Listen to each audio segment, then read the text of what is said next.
নমস্কাৰ Assam competitive exam চেনেলটোলৈ আপোনালোক সকলোকে স্বাগতম জনাইছো নীলাক্ষী ডেকাই আশা কৰোঁ আপোনালোকে সকলোৱে ভালে কুশলে আছে পৰীক্ষাৰ প্ৰিপাৰেচনবোৰ চাগে ভালদৰে কৰি আছে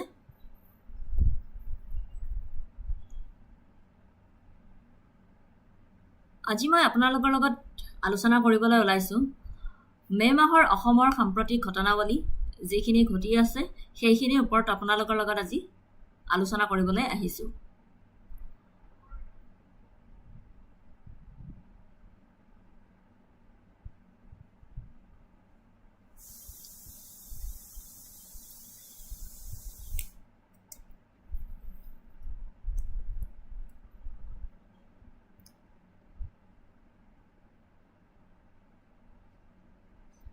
আজি ডিসকাশন কৰিম chess pride of Assam the first grandmaster exploring science city Guwahati Assamese film Rima's Not a Hero Science at Berlin International Film Festival 2026 Bhaskarjyoti Sonowal heads BRICS Entrepreneur Alliance Forum এইখিনিৰ ওপৰত আমি ডিসকাশন কৰিম সদায় ক্লাছটো আৰম্ভ হোৱাৰ আগতে এটা ধুনীয়া সুন্দৰ উদ্ধৃতিৰে ক্লাছটো আৰম্ভ কৰোঁ মই So, আজিও মই স্বামী বিবেকানন্দৰ এটা সুন্দৰ উদ্ধৃতিৰে ক্লাছটো আৰম্ভ কৰিবলৈ লৈছো Use the simplest language possible while teaching and you will succeed. The main feature should be the teaching of principles through stories. Do not make it metaphysical at all. Use the simplest language possible. মানে কৈছে যে do not use complicated words when simple ones work better. The main feature should be the teaching of principles through stories. People learn better from examples and stories than from dry theories. Do not make it metaphysical at all. Avoid vague spiritual ideas, abstract speculation, or confusing philosophy. Keep it practical and grounded in real life. খুব সুন্দৰ code হয় Use the simplest language possible while teaching and you will succeed. The main feature should be the teaching of principles through stories. Do not make it metaphysical at all. এটো খসাই হয় Do not use complicated words when simple ones work better. ঠিক আছে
Topic Chess Pride of Assam, the first grandmaster.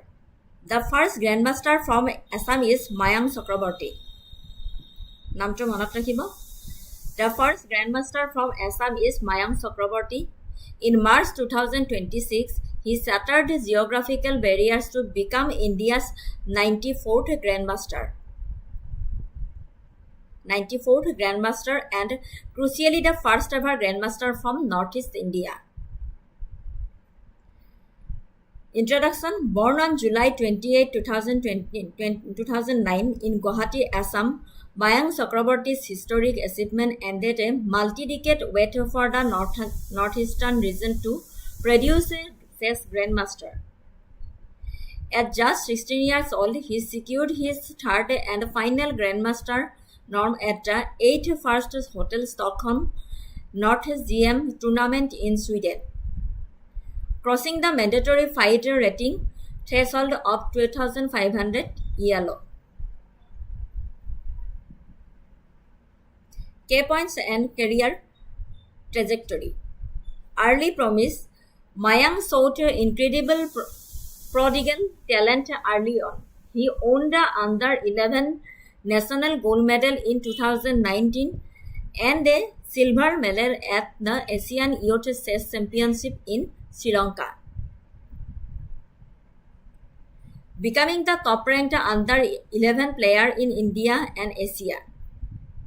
The back to 2021, his breakout season came during a tour of European tournaments where his rating dramatically skyrocketed from the 1800s to nearly 2200 ELO, propelling him to world number 6 for boys born in 2009 or later.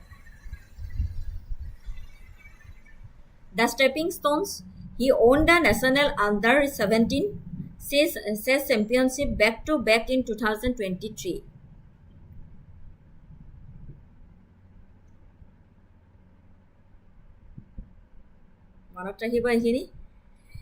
He won the national under-17 chess championship back-to-back in 2023 and 2024 without losing a single game.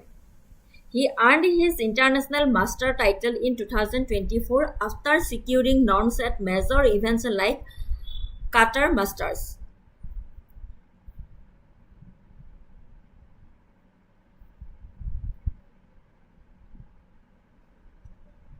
He earned his international master title in 2024 after securing norms at major events like the Qatar Masters, scaling the GM title.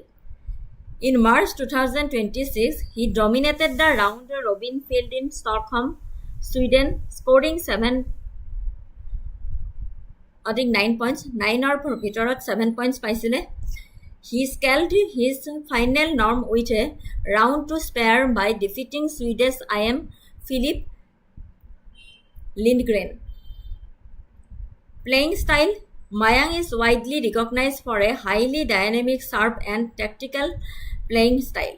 He heavily favors sharp openings like the Sicilian defense and Rai Lopez. Ejon hoise Mayang Chakraborty and significance of the achievement. Mayang's rise to grandmaster status carries immense weight beyond individual sporting success. তাৎপৰ্যটো কি আছিল এচিভমেণ্টৰ যে putting the north east on the chess map. Second পইণ্টটো হৈছে overcoming structural challenges and third number পইণ্টটো হৈছে a catalysed for future talent.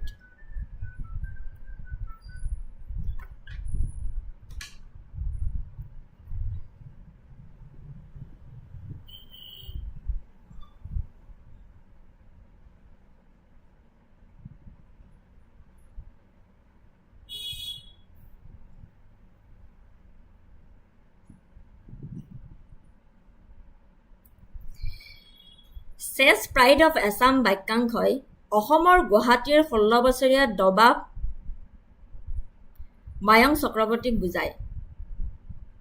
2026 চনৰ March মাহত তেওঁ ভাৰতৰ 94 সংখ্যক গ্ৰেণ্ড মাষ্টাৰ আৰু অসম আৰু সমগ্ৰ উত্তৰ পূব অঞ্চলৰ পৰা প্ৰথম গ্ৰেণ্ড মাষ্টাৰ হিচাপে নিজৰ নাম খোদিত কৰিছিল. ছুইডেনৰ 8ম grand master tournament hotel Stockholm নৰ্থত মায়াঙে তৃতীয় আৰু অন্তিম GAM নৰ্ম নিশ্চিত কৰিছিল.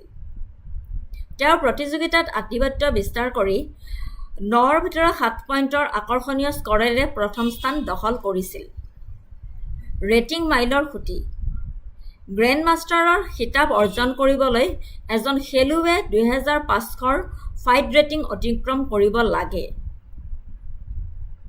অডছ অতিক্ৰম কৰিছে তেখেতে. যে পৰম্পৰাগতভাৱে ফুটবল আৰু বক্সিঙৰ দৰে ক্ৰীড়াৰ বাবে স্বীকৃতিপ্ৰাপ্ত অঞ্চলৰ পৰা অহা মায়াঙৰ তামিলনাডু বা মহাৰাষ্ট্ৰৰ দৰে ৰাজ্যত পোৱা বিস্তৃত কৰ্পৰেট ৰেংকিং আৰু দবাৰ আন্তঃগাঁথনিৰ অভাৱ আছিল. কিন্তু তেখেতক উৎসাহিত যোগাইছিল অপৰিসীম ব্যক্তিগত নিষ্ঠা আৰু পৰিয়ালৰ পৰা হোৱা বিশাল ত্যাগৰ দ্বাৰা, য'ত তেওঁৰ মাকে তেওঁৰ আন্তঃৰাষ্ট্ৰীয় ভ্ৰমণৰ বাবে চাকৰি এৰি যোৱাটো আছিল. কিয় ই গুৰুত্বপূৰ্ণ হয় যে 1988 চনত বিশ্বনাথন আনন্দ ভাৰতৰ প্ৰথম গ্ৰেণ্ডমাষ্টাৰ হোৱাৰ পিছৰে পৰা উত্তৰ পূব ভাৰতে জিএমৰ বাবে অপেক্ষা কৰি আছিল মায়াঙৰ এই ঐতিহাসিক মাইলৰ খুঁটিয়ে ভৌগোলিক আৰু আন্তঃগাঁথনিত বাধাসমূহ সম্পূৰ্ণৰূপে ভাঙি পেলাইছে আৰু উত্তৰ পূব ভাৰতক বিশ্বৰ দৰবাৰ মানচিত্ৰত দৃঢ়ভাৱে স্থান দিছে আৰু সমগ্ৰ অঞ্চলটোৰ এক নতুন প্ৰজন্মৰ যুৱ খেলুৱৈক অনুপ্ৰাণিত যোগাইছে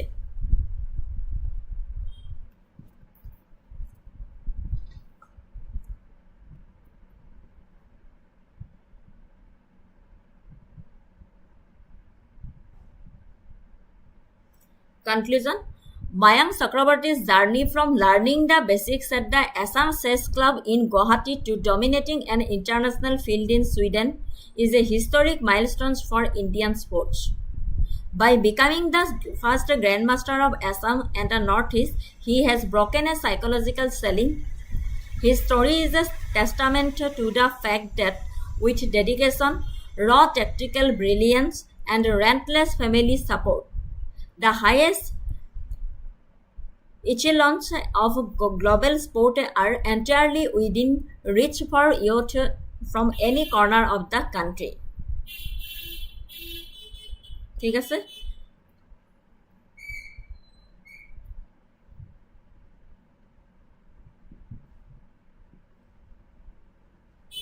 question এটালৈ আহিলো যে consider the following statements regarding first grandmaster from Assam.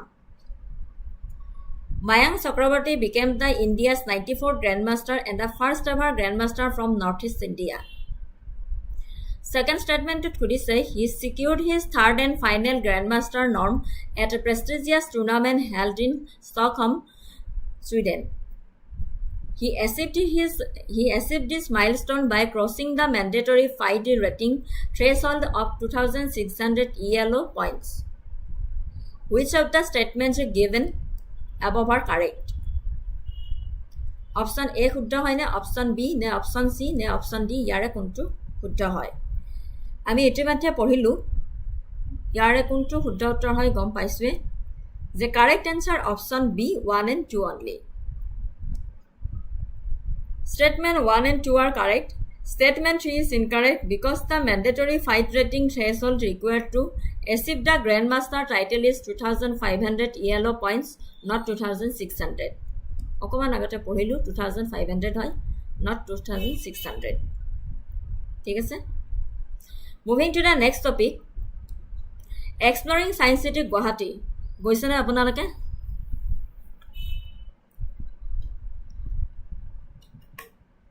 Introduction. Science City Guwahati is a premier scientific and educational destination located in Tepesia, Sonapur near Guwahati, Assam. Spanning across a vast area of nearly 250 bighas, approximately 82 acres, it is designed as a state-of-the-art edutainment facility, developed to make a science learning highly interactive, engaging and enjoyable. It stands as the first full-scale science city in the entire northeast region of India. যদি এতিয়ালৈকে যোৱা নাই তেনেহলে সোনকালে গৈ কেনে চাব বহুত ধুনিয়া হয় বহুত শিকিব লগা বস্তু আছে The project has been jointly developed under the central government scheme for promotion of culture of science by the Ministry of Culture of India in collaboration with the National Council of Science Museums and the Assam Science and Technology Department. ঠিক আছে মনত ৰাখিব এইখিনি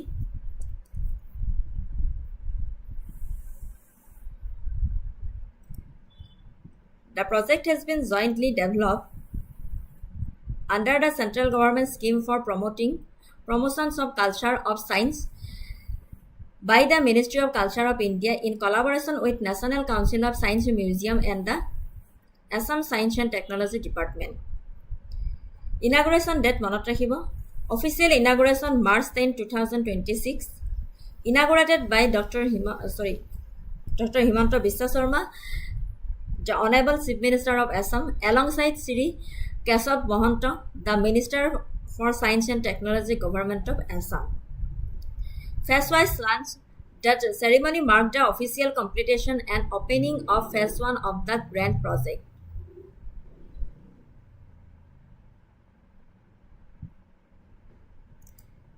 Key points and major attractions. The Eureka Building, Eureka Gallery, VR Theatre and Digital Adventure Gallery, the Space Odyssey Building, Astronomy Gallery, Knowledge on Sphere, Omni Theatre. এইখিনিত আছিলে first ফেজত এটা upcoming ফেজত future expansions of Science City Guwahati included dedicated outdoor science park, a science discovery center and an aviary and a biodome. Significance. Science City Guwahati holds massive developmental and cultural weight for Northeast India. Promoting scientific temper. It directly aligns with Article 51 of the Indian Constitution, which mandates the development of a scientific temper and humanity as a fundamental duty. Educational transformation. Hub for Northeast India.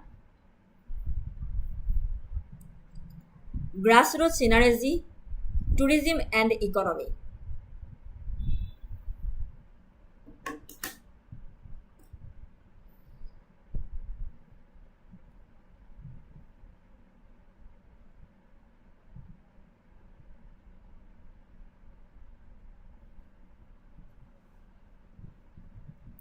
মহানগৰীৰ উপকণ্ঠত সোণাপুৰৰ টেপেচিয়াত অৱস্থিত বিজ্ঞান চহৰ গুৱাহাটীৰ বিজ্ঞান সজাগতা আৰু উদ্ভাৱন বৃদ্ধিৰ লক্ষ্যৰে এক লেণ্ডমাৰ্ক প্ৰকল্প বুজি পাইছে মহানগৰীৰ উপকণ্ঠত সোণাপুৰৰ টেপেচিয়াত অৱস্থিত বিজ্ঞান চহৰ গুৱাহাটীৰ বিজ্ঞান সজাগতা আৰু উদ্ভাৱন বৃদ্ধিৰ লক্ষ্যৰে এক লেণ্ডমাৰ্ক প্ৰকল্প 2026 চনৰ মাৰ্চ মাহত আনুষ্ঠানিকভাৱে উদ্বোধন হোৱা এইখন সমগ্ৰ উত্তৰ পূব ভাৰতৰ প্ৰথমখন বিজ্ঞান চহৰ হিচাপে থিয় দিছে বৃহৎ কেম্পাছ প্ৰায় 82 একৰ 250 বিঘা ৰোলিং টপগ্ৰাফিত বিস্তৃত যাৰ ফলত ই দেশৰ অন্যতম বৃহৎ বিজ্ঞান যোগাযোগ কেন্দ্ৰ সহযোগিতা প্ৰায় 300 কোটি টকা ব্যয়েৰে বিকশিত এইখন অসম চৰকাৰৰ বিজ্ঞান সংগ্ৰহালয়ৰ ৰাষ্ট্ৰীয় পৰিষদ আৰু বিজ্ঞান আৰু প্ৰযুক্তি বিভাগৰ যৌথ পদক্ষেপ মূল আকৰ্ষণ হৈছে এই সুবিধাটো শিক্ষণক ইণ্টাৰেক্টিভ আৰু হাতে কামে কৰি তোলাৰ বাবে নিৰ্মাণ কৰা হৈছে ARV আৰু সিমুলেশনৰ দৰে প্ৰযুক্তিৰ প্ৰচণ্ড সংহত প্ৰথম কাৰ্যকাৰী পৰ্যায়ত দুটা ডাঙৰ বিল্ডিং ব্লকৰ বৈশিষ্ট্য আছে ইউৰেকা বিল্ডিঙত ইয়াত ইণ্টাৰেক্টিভ ইউৰেকা গেলাৰী এটা নিবেদিত VR থিয়েটাৰ আৰু গেমৰ জৰিয়তে মৌলিক পদাৰ্থ বিজ্ঞান আৰু ৰসায়ন বিজ্ঞানৰ ধাৰণা শিকোৱাৰ বাবে ডিজাইন কৰা ডিজিটেল এডভান্সাৰ গেলাৰী আছে ছেকেণ্ডটো মহাকাশ অডিচি বিল্ডিং এটা জ্যোতিৰ্বিজ্ঞান গেলাৰী আৰু গৃহ বিজ্ঞান অন্বেষণ কৰা এটা KOS ইনষ্টলেশ্যনৰ ঘৰ দ্য অমনি থিয়েটাৰ 360 ডিগ্ৰীৰ ইমাৰ্চিভ গম্বুজ ছবি প্ৰদৰ্শন কৰা হৈছে লক্ষণীয়ভাৱে ইয়াৰ অন্যতম প্ৰিমিয়াৰ প্ৰদৰ্শনত অসমৰ নিজা ঐতিহাসিক নায়ক শৰাইঘাটৰ বীৰ লাচিত বৰফুকনৰ ওপৰত এখন নিমজ্জিত চিনেমা আছে ভৱিষ্যত আৰু বাহিৰৰ পৰিকল্পনা প্ৰাকৃতিকভাৱে ভিন্ন উচ্চতাত নিৰ্মাণ কৰা এই স্থানটো সুকীয়া অঞ্চলত পৃথক কৰা হৈছে বিজ্ঞান উদ্যান এটা বাহিৰৰ এডুটেইনমেণ্ট স্থান য'ত ইণ্টাৰেক্টিভ পদাৰ্থ বিজ্ঞান আৰু পৰিৱেশগত ইনষ্টেলেশ্যনসমূহ আছে বিনোদনমূলক অঞ্চল সোণাপুৰৰ প্ৰাকৃতিক সেউজীয়াৰ সৈতে বিজ্ঞানক মিহলাই ল'বলৈ সংগীতৰ ফোৱাৰা ভূতাত্ত্বিক জীৱাশ্ম উদ্যান প্ৰকৃতিৰ পথ আৰু পখিলাৰ বাগিচা আদি ব্যৱস্থা কৰা হৈছে উদ্দেশ্য হৈছে ইয়াৰ এক প্ৰধান শৈক্ষিক প্ৰত্যাহ্বান হটস্পট হিচাপে কাম কৰে যিটো বিশেষভাৱে অসম আৰু বহল উত্তৰ পূব অঞ্চলৰ যুৱক যুৱতীসকলক STEM আৰু মহাকাশ গৱেষণাৰ কেৰিয়াৰৰ অন্বেষণৰ বাবে অনুপ্ৰাণিত কৰিবলৈ ডিজাইন কৰা হৈছে। পাৰপাছটো হৈছে ই এক প্ৰধান শৈক্ষিক প্ৰত্যাহ্বান হটস্পট হিচাপে কাম কৰিছে, যিটো বিশেষভাৱে অসম আৰু বহল উত্তৰ-পূব অঞ্চলৰ যুৱক-যুৱতীসকলক STEM আৰু মহাকাশ গৱেষণাৰ কেৰিয়াৰ অন্বেষণৰ বাবে অনুপ্ৰাণিত কৰিবলৈ ডিজাইন কৰা হৈছে। ঠিক আছে।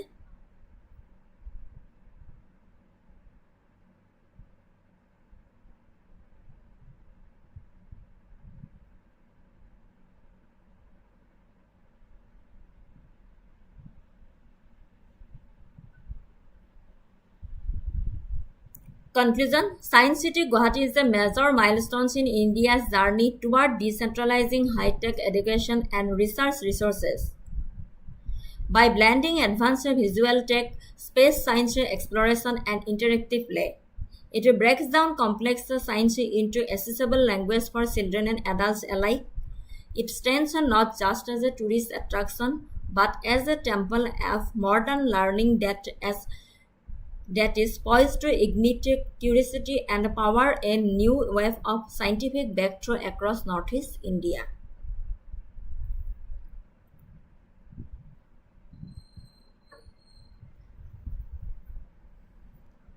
Questioner মাজলৈ আহিলো.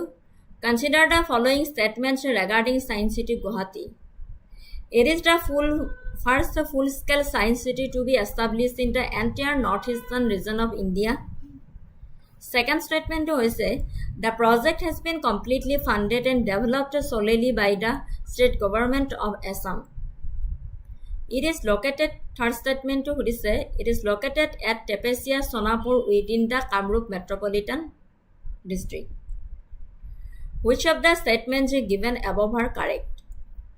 Option A Kudda, ne option B, ne option C, ne option D. Correct answer to all option C, 1 and 3 only. Statement 1 and 3 are correct. Statement 2 is incorrect because the project is a joint initiative developed under the central government scheme for promotion of culture of science by the Ministry of Culture India in collaboration with the National Council of Science Museum and the Assam Science and Technology Department. মনত ৰাখিব, exam point of view পৰা important হয় এইটো। Moving to the next topic. Assamese film Rimas Not a Hero Science at Berlin International Film Festival 2026. Acclaimed Assamese filmmaker Rima Das has once again elevated Indian independent cinema on the global stage. Her latest feature film, Not a Hero, achieved significant recognition at the 76th Berlin International Film Festival, which concluded in late February 2026. The film had its world premiere at the prestigious festival and secured a Crystal Beer special mention from the children's jury in the Generation K+ competition section. The core narrative of Not a Hero. The plot, the journey, the theme, the significance of the Berlinale recognition. Rima Das's evaluation as a filmmaker. 2019 Bulbul Can Sing received a special mention in the Generation 14+ section.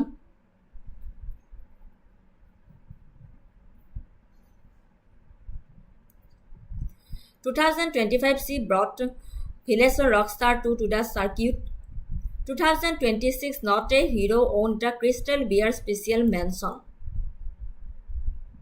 While her previous pandemic-era film, Tora's Husband 2022, shifted into an urban landscape heavily marked by grief, Not a Hero represents a triumphant return to the rural Assamese landscape and the adolescent gaze that first sought her to global fame with the national award-winning Village Rockstars 2017. The cast and production. As with her previous works, Das realized released heavily on a mix of local non-professional actors to preserve an organic, authentic atmosphere. The cast: the film stars young actor Homan Bhargav Das, who previously appeared in Tora's husband as Mivan alongside Devadent, Sukanya Borua as Pahi, and Mrinmoy Das. The production: the movie was produced under Das's banner Flying River Films in a cross-border collaboration with Singapore's Akanga Film Asia and Train Tripper Films. The broader impact: the victory for Not a Hero is a massive win for regional Indian storytelling.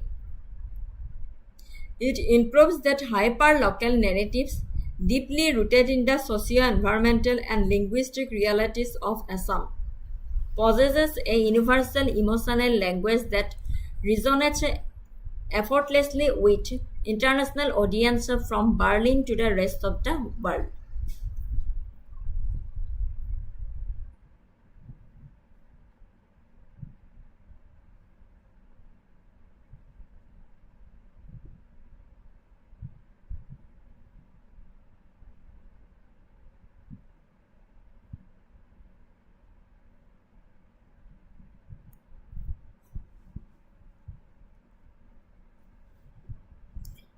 আন্তঃৰাষ্ট্ৰীয় পৰ্যায়ত প্ৰশংসিত অসমীয়া চলচ্চিত্ৰ নিৰ্মাতা ৰীমা দাসে 76 সংখ্যক Berlin আন্তঃৰাষ্ট্ৰীয় চলচ্চিত্ৰ মহোৎসৱত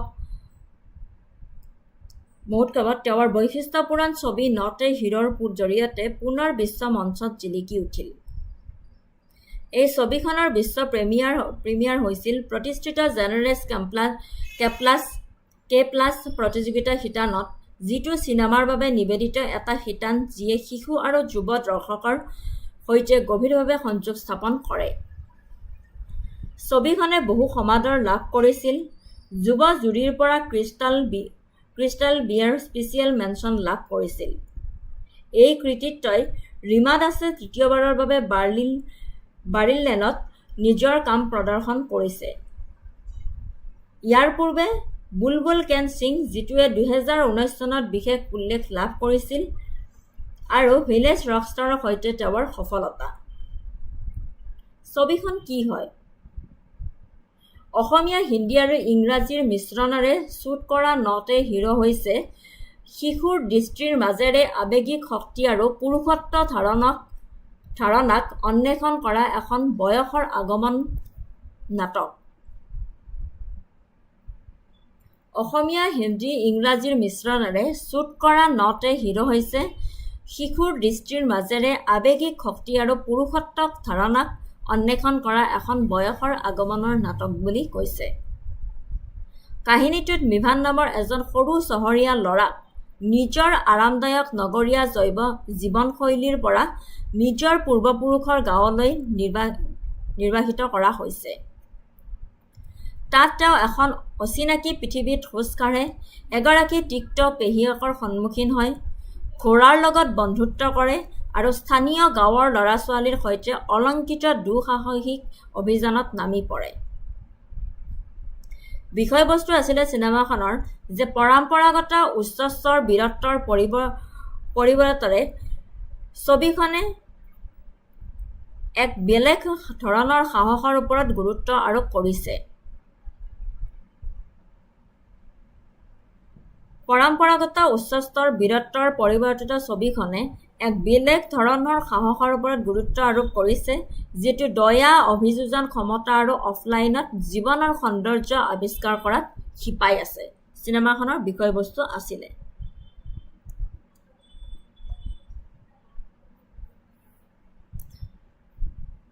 Consider the following statements regarding film Not a Hero.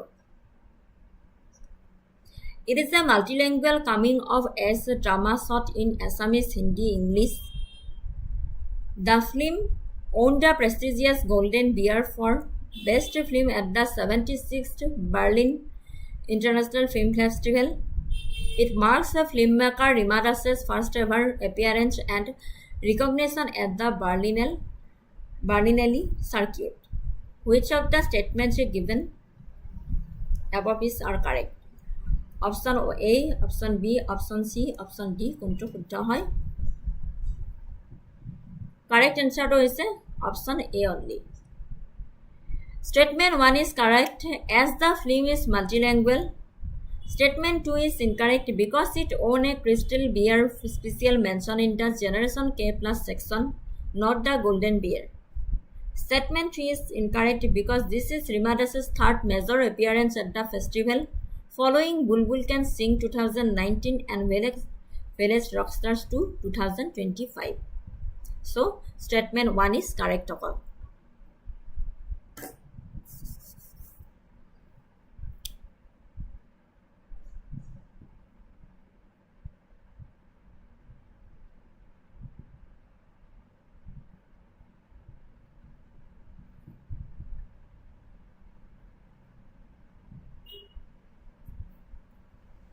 Moving to the next topic, Bhaskarjyoti Sonowal has a BRICS Entrepreneurs Alliance Forum.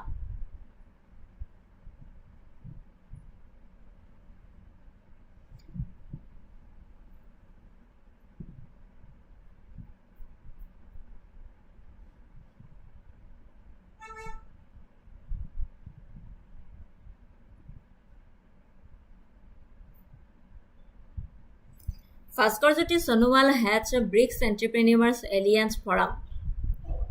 In a major milestone for India's geopolitical and economic leadership, Dr. Bhaskarjyoti Sonowal from Assam was elected as the global president of the BRICS Entrepreneurs Alliance Global Forum for the 2026-27 term.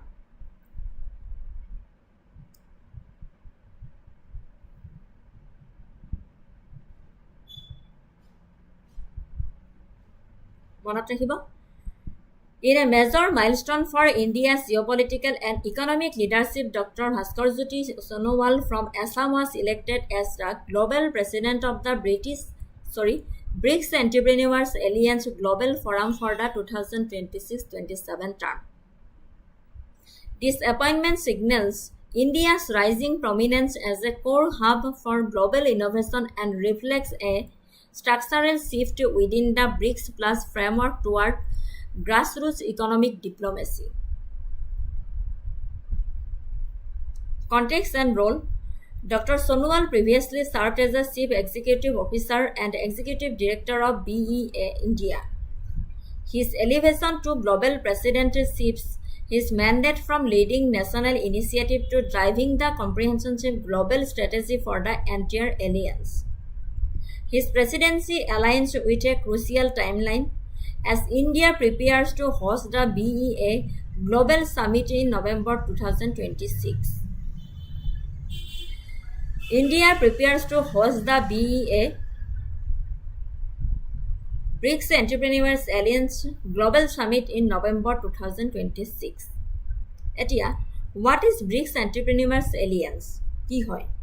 BRICS Entrepreneurs Alliance ki hoy?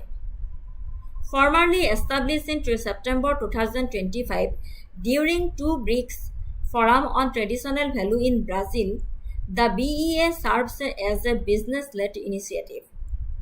It represents a paradigm shift in BRICS Plus cooperation, moving from strictly intergovernmental top-down policy diplomacy to direct people-to-people and business-to-business collaboration across member nations. Mission ki hoy? K organizational framework. The mission to construct a decentralized, trust-based and socially responsible entrepreneurial ecosystem across BRICS plus countries. Core function.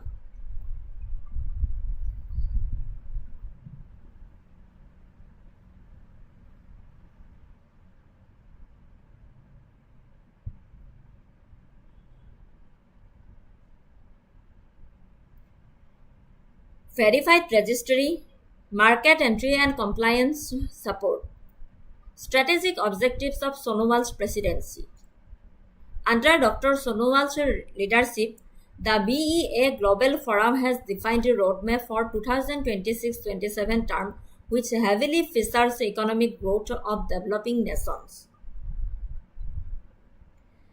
Empowering strategic objectives kini hoise empowering the MSME sector, micro, small and medium enterprise, fostering cross-border trade and shared growth, integrating commerce with social responsibility. Egeta hoise strategic objectives. The Hyderabad Declaration Foundation. The momentum for Dr. Sonowal's appointment was largely galvanized during the India BRICS Business Summit held in Hyderabad in April 2026. The summit brought together global policymakers, international delegates, and Indian Union ministers, including MSME Minister Jitendra Machi. It culminated in the signing of the Hyderabad Declaration, which outlines the explicit, actionable roadmap for MSME integration and global B2B collaboration that Dr. Sonowal is now tasked with executing on a global scale.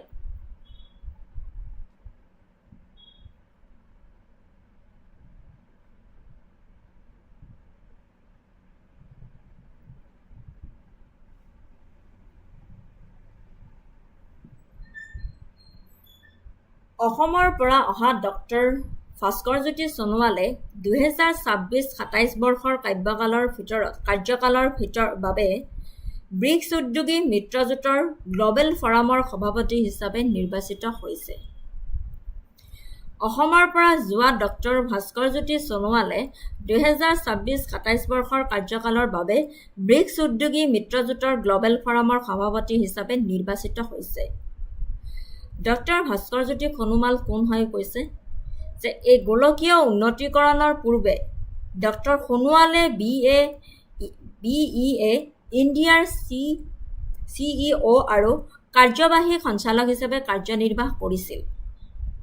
Global president হিচাপে তেওঁৰ নতুন ভূমিকাত তেওঁ সম্প্ৰসাৰিত bricks plus ৰাষ্ট্ৰসমূহৰ মাজেৰে মিত্ৰজোঁটৰ বিশ্ব দৃষ্টিভংগী, কৌশলগত দিশ আৰু সীমা অতিক্ৰম কৰি বাণিজ্যিক কাৰ্যকলাপ পৰিচালনাৰ দায়িত্বত আছে। এই ব্ৰিক্স উদ্যোগী মিত্ৰতা এইখন কি হয়? স্থাপন 2025 চনৰ ছেপ্টেম্বৰ মাহত ব্ৰাজিলত পৰম্পৰাগত মূল্যবোধৰ ওপৰত অনুষ্ঠিত হোৱা দ্বিতীয় ব্ৰিক্স মঞ্চৰ সময়ত গঠন কৰা হৈছিল।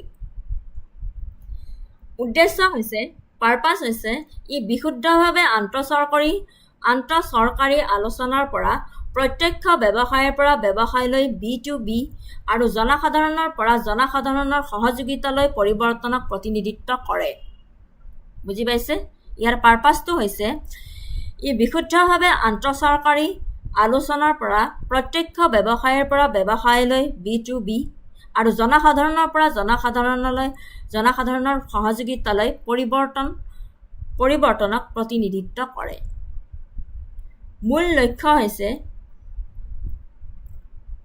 উদ্যোগীসকলৰ এক পৰীক্ষিত আস্থাভিত্তিক আন্তঃৰাষ্ট্ৰীয় নেটৱৰ্ক গঢ়ি তোলা, নিয়ন্ত্ৰণামূলক বাধাসমূহ মসৃণ কৰা, বজাৰত প্ৰৱেশ সমৰ্থন প্ৰদান কৰা আৰু নৈতিক সীমা অতিক্ৰম কৰা বিনিয়োগক উৎসাহিত কৰা। এই ব্ৰিক্সৰ মূল লক্ষ্য হৈছে উদ্যোগীসকলৰ এক পৰীক্ষিত আস্থাভিত্তিক আন্তঃৰাষ্ট্ৰীয় নেটৱৰ্ক গঢ়ি তোলা, নিয়ন্ত্ৰণামূলক বাধাসমূহ মসৃণ কৰা, বজাৰত প্ৰৱেশৰ সমৰ্থন প্ৰদান কৰা আৰু নৈতিক সীমা অতিক্ৰম কৰা বিনিয়োগক উৎসাহিত কৰা।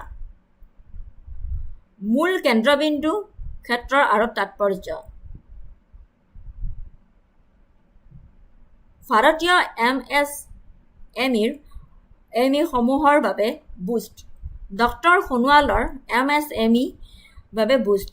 ডক্টৰ সোণোৱালৰ নেতৃত্বই ক্ষুদ্ৰ আৰু মজলীয়া উদ্যোগ আৰু ষ্টাৰ্টআপ সমূহৰ বাবে বজাৰৰ প্ৰৱেশ সম্প্ৰসাৰণৰ ওপৰত অত্যন্ত মনোনিৱেশ কৰিছে, যাৰ ফলত তেওঁলোকক বিশ্বৰ বজাৰৰ সৈতে জড়িত হ'বলৈ এক গাঁথনিগত মঞ্চৰ সুবিধা প্ৰদান কৰিছে।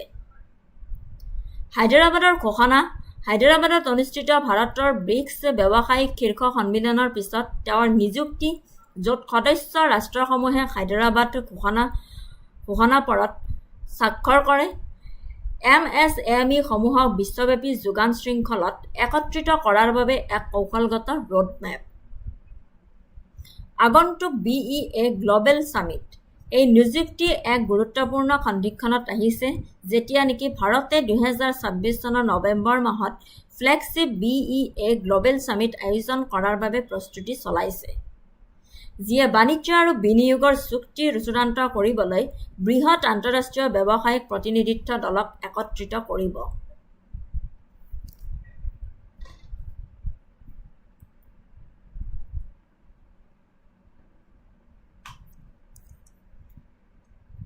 Questioner মাজলৈ আহিলো Consider the following statements regarding the BRICS Entrepreneurs Alliance. Statement 1. It was formally established during the 2 BRICS Forum on Traditional Values held in Brazil. Second statement. The primary objectives of the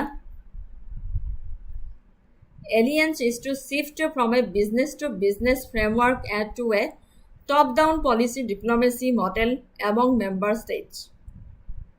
It aims to maintain a verified registry of entrepreneurs to secure international trade within bloc. Third statement. Which of the statements given above are correct? Option A, option B, option C, and option D. Kuntu শুদ্ধ হয় So correct answer hol option B, 1 and 3 only. Statement 1 is correct as it was established in September 2025 in Brazil. Statement 3 is correct as maintaining a verified registry is one of its core security functions. 1 and 3 to correct hai option B. Statement 2 to incorrect bili koise kihor karone the alliance represent a shift from top down in intergovernmental diplomacy to decentralized business to business and people to people collaboration. সেই কাৰণে statement 2 to incorrect বুলি কৈছে ঠিক আছে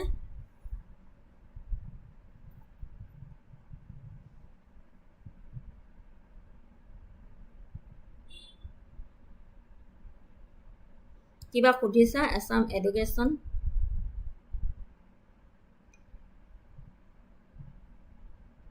কিবা সুধিছা বুজি পোৱা নাই মই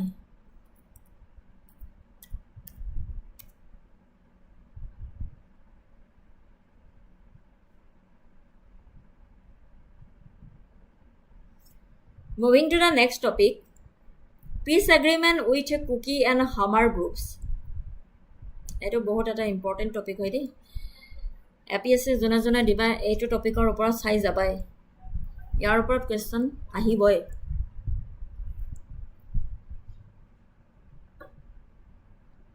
The memorandum of settlement MOS signed on March 15, 2026 represent a historic tripartite peace agreement between the government of India, the state government of Assam, and 4 major insurgent groups representing the Kuki and Hmar communities.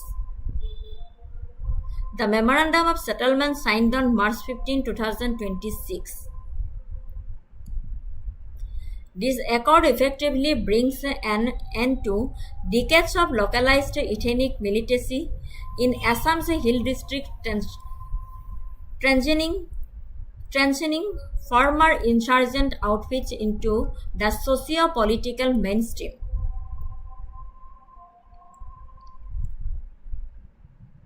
The signatory group. The agreement involves 3 Kuki groups and 1 prominent Hmar outfit.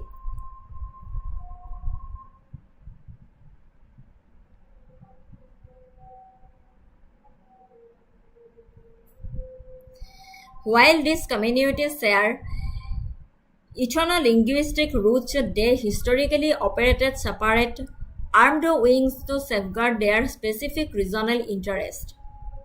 Group name Kuki Liberation Organization, Aka Kuki Liberation Army. Abbreviation ki hoy KLO KLA. Year formed 1992.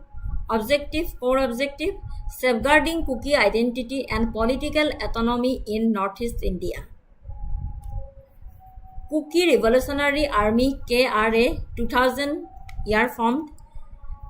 Core objective, creation of a separate Kuki administrative unit or homeland to protect territorial rights.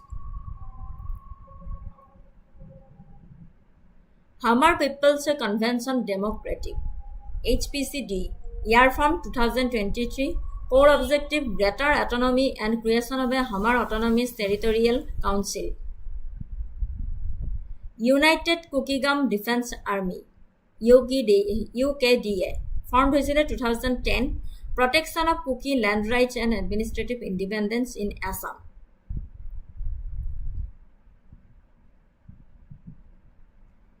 Key pillars of the agreement: creation of Welfare Development Council, the Council's jurisdiction and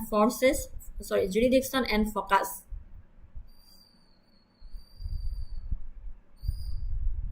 Kuki আৰু হামাৰ গোটৰ সৈতে হোৱা শান্তি চুক্তিত ভাৰত চৰকাৰ আৰু উত্তৰ পূব ৰাজ্য চৰকাৰে দশক ধৰি চলি অহা জনগোষ্ঠীয় বিদ্ৰোহৰ অন্ত পেলাবলৈ আৰু এই উগ্ৰপন্থী সংগঠনসমূহক গণতান্ত্ৰিক মূল খুঁটিলৈ অনাৰ বাবে স্বাক্ষৰিত ঐতিহাসিক বন্দোবস্ত স্মাৰকখনক বুজোৱা হৈছে। বুজি পাইছে? কুকি আৰু হমাৰ গোটৰ সৈতে হোৱা শান্তি চুক্তিত ভাৰত চৰকাৰ আৰু উত্তৰ পূব ৰাজ্য চৰকাৰে দশক ধৰি চলি অহা জনগোষ্ঠীয় বিদ্ৰোহৰ অন্ত পেলাবলৈ আৰু এই উগ্ৰপন্থী সংগঠনসমূহক গণতান্ত্ৰিকৰ মূল খুঁটিলৈ অনাৰ বাবে স্বাক্ষৰিত ঐতিহাসিক বন্দোবস্ত স্মাৰক বুজোৱা হৈছে। বহল শান্তি প্ৰক্ৰিয়াই একাধিক ৰাজ্য মণিপুৰ আৰু মিজোৰামকে ধৰি সামৰি লোৱাৰ বিপৰীতে 2026 চনৰ মাৰ্চ মাহত অসমত আটাইতকৈ গুৰুত্বপূৰ্ণ অগ্ৰগতি ঘটিছিল।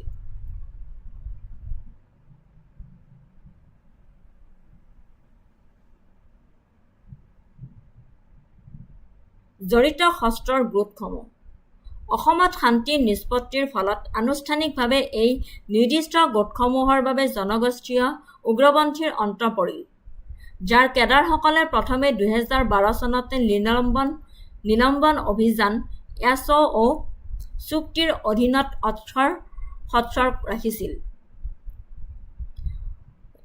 অসমত শান্তি নিষ্পত্তিৰ ফলত আনুষ্ঠানিকভাৱে এই নিৰ্দিষ্ট গোটসমূহৰ বাবে জনগোষ্ঠীয় উগ্ৰপন্থীৰ অন্ত পৰিল, যাৰ কেডাৰসকলে প্ৰথমে 2012 চনতে নিলম্বন অভিযান চুক্তিৰ অধীনত অস্ত্ৰ ৰাখিছিল। তিনিটা কুকি গোট united Kukigam defence army, Kuki revolutionary army আৰু কুকি লিবাৰেশ্যন অৰ্গেনাইজেশ্যন। এই তিনিটা united Kukigam defence army, Kuki revolutionary army আৰু Kuki liberation organisation. Hmar group হৈছে Hmar people's convention democratic Assam আঞ্চলিক। 2 নম্বৰ কাৰণটো হৈছে স্বায়ত্তশাসিত উন্নয়ন পৰিষদ গঠন। ৰাজ্যৰ সীমা সলনি কৰাৰ পৰিৱৰ্তে এই চুক্তিখনে স্থানীয় স্বায়ত্তশাসন আৰু লক্ষ্যভিত্তিক বৃদ্ধিৰ ওপৰত গুৰুত্ব আৰোপ কৰে। ই গুৱাহাটীত থকা মুখ্য কাৰ্যালয় দুটা সুকীয়া সংস্থা প্ৰতিষ্ঠা কৰে: কুকি কল্যাণ উন্নয়ন পৰিষদ আৰু হমাৰ কল্যাণ আৰু উন্নয়ন পৰিষদ।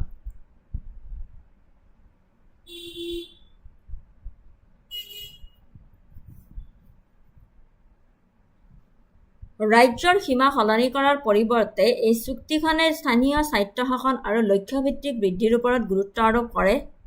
ই গুৱাহাটীত মুখ্য কাৰ্যালয় থকা দুটা সুকীয়া সংস্থা প্ৰতিষ্ঠা কৰে: কুকি কল্যাণ উন্নয়ন পৰিষদ আৰু হমাৰ কল্যাণ আৰু উন্নয়ন পৰিষদ। এই পৰিষদসমূহে কুকি আৰু হমাৰ প্ৰধান অঞ্চলসমূহত যেনে কাৰ্বি আংলং আৰু ডিমা হাছাও জিলা আৰ্থ সামাজিক সাংস্কৃতিক আৰু শৈক্ষিক উন্নতিৰ বাবে নিৰ্দিষ্ট বাজেট তদাৰক আৰু ৰূপায়ণ কৰিব। 3 নম্বৰ পইণ্টটো হৈছে পুনৰ্বাসন আৰু একত্ৰীকৰণ। কেডাৰ পুনৰ সংস্থাপন। চৰকাৰে প্ৰাক্তন উগ্ৰপন্থীসকলক মূল খুঁটিৰ সমাজলৈ পুনৰ সংস্থাপন কৰিবলৈ আৰ্থিক আৰু গাঁথনিগত সহায় আগবঢ়াইছে। এক্স গাটিয়া ছাপোৰ্ট দশক ধৰি চলি থকা সশস্ত্ৰ সংঘাতৰ সময়ত প্ৰাণ হেৰুওৱা কেডাৰৰ পৰিয়ালক আৰ্থিক ক্ষতিপূৰণ প্ৰদান কৰা হৈছে। প্ৰসংগ বহল কুকি চিও শান্তি প্ৰক্ৰিয়া অসম চুক্তিয়ে উগ্ৰপন্থীতাৰ অধ্যায় সফলতাৰে বন্ধ কৰাৰ বিপৰীতে মণিপুৰত এক সমান্তৰাল অৰ্থচ পৃথক শান্তি পথ বিদ্যমান 2023 চনত সংঘটিত হোৱা ভয়াৱহ জাতিগত হিংসাৰ পিছত কেন্দ্ৰীয় চৰকাৰ আৰু মণিপুৰ ৰাজ্য চৰকাৰে কুকি গোটৰ সৈতে সংঘটিত সাসপেনশন অফ অপাৰেশন চুক্তিত স্বাক্ষৰ কৰে এই নিৰ্দিষ্ট চুক্তিখনে কঠোৰ নিৰাপত্তাৰ চৰ্তসমূহৰ ওপৰত গুৰুত্ব আৰোপ কৰে বিদেশী নাগৰিকক ফিল্টাৰ কৰি উলিয়াই আনিবলৈ কেডাৰসকলক পৰীক্ষা কৰা মণিপুৰৰ ভূখণ্ডৰ অখণ্ডতা নিশ্চিতকৰণ কৰা আৰু ভংগুৰ যুদ্ধবিৰতি বজাই ৰাখিবলৈ সংঘাত প্ৰবণ অঞ্চলৰ পৰা সশস্ত্ৰৰ শিবিৰসমূহ স্থানান্তৰ কৰা বুজি পাইছে 2023 চনৰ সংঘটিত হোৱা ভয়াৱহ জাতিগত হিংসাৰ পিছত কেন্দ্ৰীয় চৰকাৰ আৰু মণিপুৰ ৰাজ্য চৰকাৰে কুকি গোটৰ সৈতে সংঘটিত সাসপেনশন অফ অপাৰেশন চুক্তিত স্বাক্ষৰ কৰিছিল এই নিৰ্দিষ্ট চুক্তিখনে কঠোৰ নিৰাপত্তা চৰ্তসমূহৰ ওপৰত গুৰুত্ব আৰোপ কৰে যেনে বিদেশী নাগৰিকক ফিল্টাৰ কৰি উলিয়াই আনিবলৈ কেডাৰসকলক পৰীক্ষা কৰা মণিপুৰৰ ভূখণ্ডৰ অখণ্ডতা নিশ্চিতকৰণ কৰা আৰু ভংগুৰ যুদ্ধবিৰতি বজাই ৰাখিবলৈ সংঘাত প্ৰবণ অঞ্চলৰ পৰা সশস্ত্ৰৰ শিবিৰসমূহ স্থানান্তৰ কৰা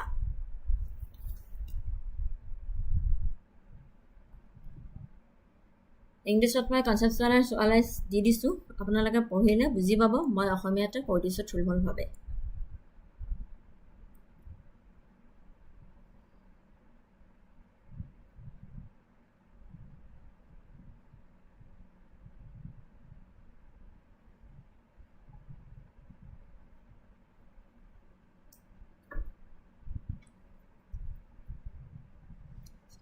Consider the following statements regarding the historic peace accord signed in March 2026.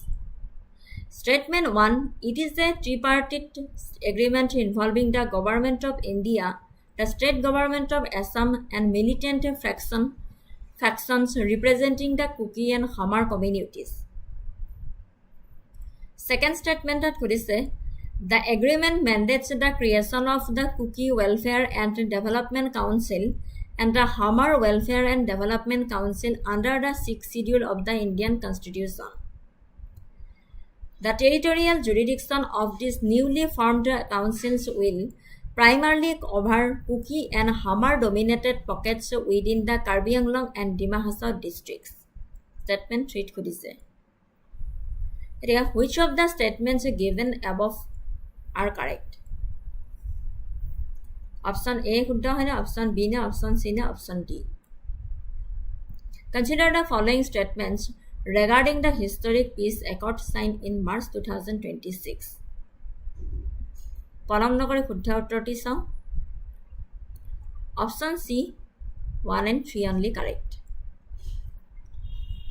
option C 1 number আৰু 3 নম্বৰ statementটো শুদ্ধ হয় বুলি কৈছে statement 1 is correct as it is a tripartite peace agreement. Statement 3 is correct as the targeted development focuses on Karbi Anglong and Dima Hasao. Statement 2 incorrect hoy karon the accord sets up dedicated welfare development council to address administrative and socio-economic aspirations rather than creating new autonomous district councils under the 6th schedule or altering existing state borders. ঠিক আছে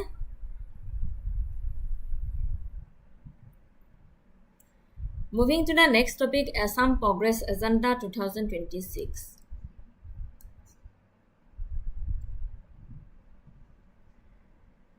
Assam Progress Agenda 2026 The Bharatiya Janata Party released its Sankalp Patra 2026 for the Assam Assembly elections in Guwahati unveiled by Union Finance Minister Nirmala Sitharaman and Assam Minister Himanta Biswa Sharma. Grounded in the vision of a Viksit Bharat Viksit Assam.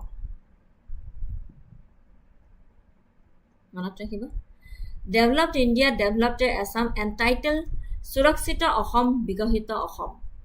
The document outlines 31 core commitments focusing heavily on socio-cultural identity, protection, massive infrastructure, flood mitigation, and direct benefit economic empowerment. Number 1.2 is identity, land protection, and legal reforms. The manifesto places immense emphasis on safeguarding the rights, land, and culture of the indigenous communities, proposing several high-profile legislative and administrative actions. Uniform Civil Code, curbing love jihad and land jihad, expulsion of illegal immigrants, protection of scarce species, land rights mission Bosundhara. Second point is infrastructure and economic connectivity, rupees 5 lakh crore investment. Positioning Assam as India's Eastern Gateway is a cornerstone of the 2026 agenda, heavily driven by the Assam Gati Shakti Master Plan. Roadways, rail and air, waterways, flood mitigation, Bandh Mukto Assam mission. Third number point. Fourth number point is youth employment and entrepreneurship, government jobs, Atmanirbhar Assam. Government job a commitment to provide 2 lakh additional government jobs over the next 5 years. Atmanirbhar Assam, financial assistance up to 5 lakh will be provided to cover 10 lakh youth under the Chief Minister's Atmanirbhar Assam Abhijan to boost entrepreneurship and startups.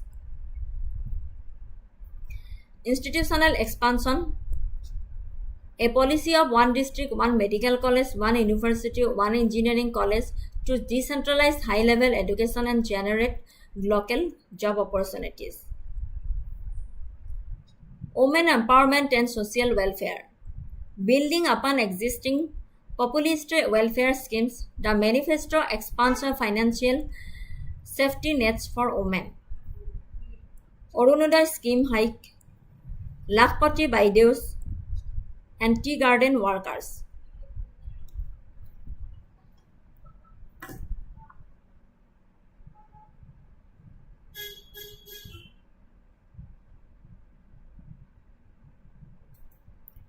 চৰকাৰৰ 2026-27 বৰ্ষৰ অন্তৱৰ্তীকালীন budget আৰু বিধানসভাৰ নিৰ্বাচনী ইস্তাহাৰত বহলভাৱে উল্লেখ কৰা ৰাজ্যখনৰ সৰ্বাংগীন উন্নয়নৰ বাবে ৰাজ্যখনৰ কৌশলগত ৰোডমেপ 2026 প্ৰতিনিধিত্ব কৰে। মুখ্যমন্ত্ৰী হিমন্ত বিশ্ব শৰ্মাৰ অধীনত NDA চৰকাৰে একেৰাহে কাৰ্যকালৰ বাবে ঘূৰি অহাৰ পিছত 2028 চনৰ ভিতৰত অসমক ভাৰতৰ অন্যতম আগশাৰীৰ অৰ্থনৈতিক কেন্দ্ৰলৈ ৰূপান্তৰিত কৰাৰ ওপৰত গুৰুত্ব আৰোপ কৰা হৈছে। এই প্ৰগতি কাৰ্যসূচীৰ মূল স্তম্ভসমূহক 5টা মূল ক্ষেত্ৰত বিভক্ত কৰিব পাৰি, যেনে 1 নম্বৰ পইণ্টটো হৈছে ভূমি আৰু সাংস্কৃতিক পৰিচয়, জাতি মাটি ভেটি, ভূমি পুনৰুদ্ধাৰ। এজেণ্ডাৰ এটা মৌলিক উপাদান হৈছে যে খিলঞ্জীয়া জনগোষ্ঠীক সুৰক্ষা প্ৰদানৰ বাবে বেতখলৰ পৰা অতিৰিক্ত 5 লাখ বিঘা মাটি পুনৰ উদ্ধাৰৰ দৃঢ় সংকল্প লৈছে। ভূমি আৰু সাংস্কৃতিক পৰিচয়, জাতি মাটি ভেটি, ভূমি পুনৰুদ্ধাৰ যে কৈছে যে এজেণ্ডাৰ এটা মৌলিক উপাদান হৈছে খিলঞ্জীয়া জনগোষ্ঠীক সুৰক্ষা প্ৰদানৰ বাবে বেতখলৰ পৰা অতিৰিক্ত 5 লাখ বিঘা মাটি পুনৰ উদ্ধাৰৰ দৃঢ় সংকল্প লৈছে। সাংস্কৃতিক সংৰক্ষণ, অসমীয়াক ধ্ৰুপদী ভাষাৰ মৰ্যাদা প্ৰদানৰ পিছত খিলঞ্জীয়া পৰিচয়ৰ প্ৰসাৰ, মিচিং, কাৰ্বি, ৰাভা, ডিমাচা আদি থলুৱা ভাষাক শিক্ষাৰ মাধ্যম হিচাপে প্ৰতিষ্ঠানীকৰণ কৰাৰ সমান্তৰালভাৱে। 2 নম্বৰ কাৰণটো হৈছে বৃহৎ আন্তঃগাঁথনি আৰু সংযোগ।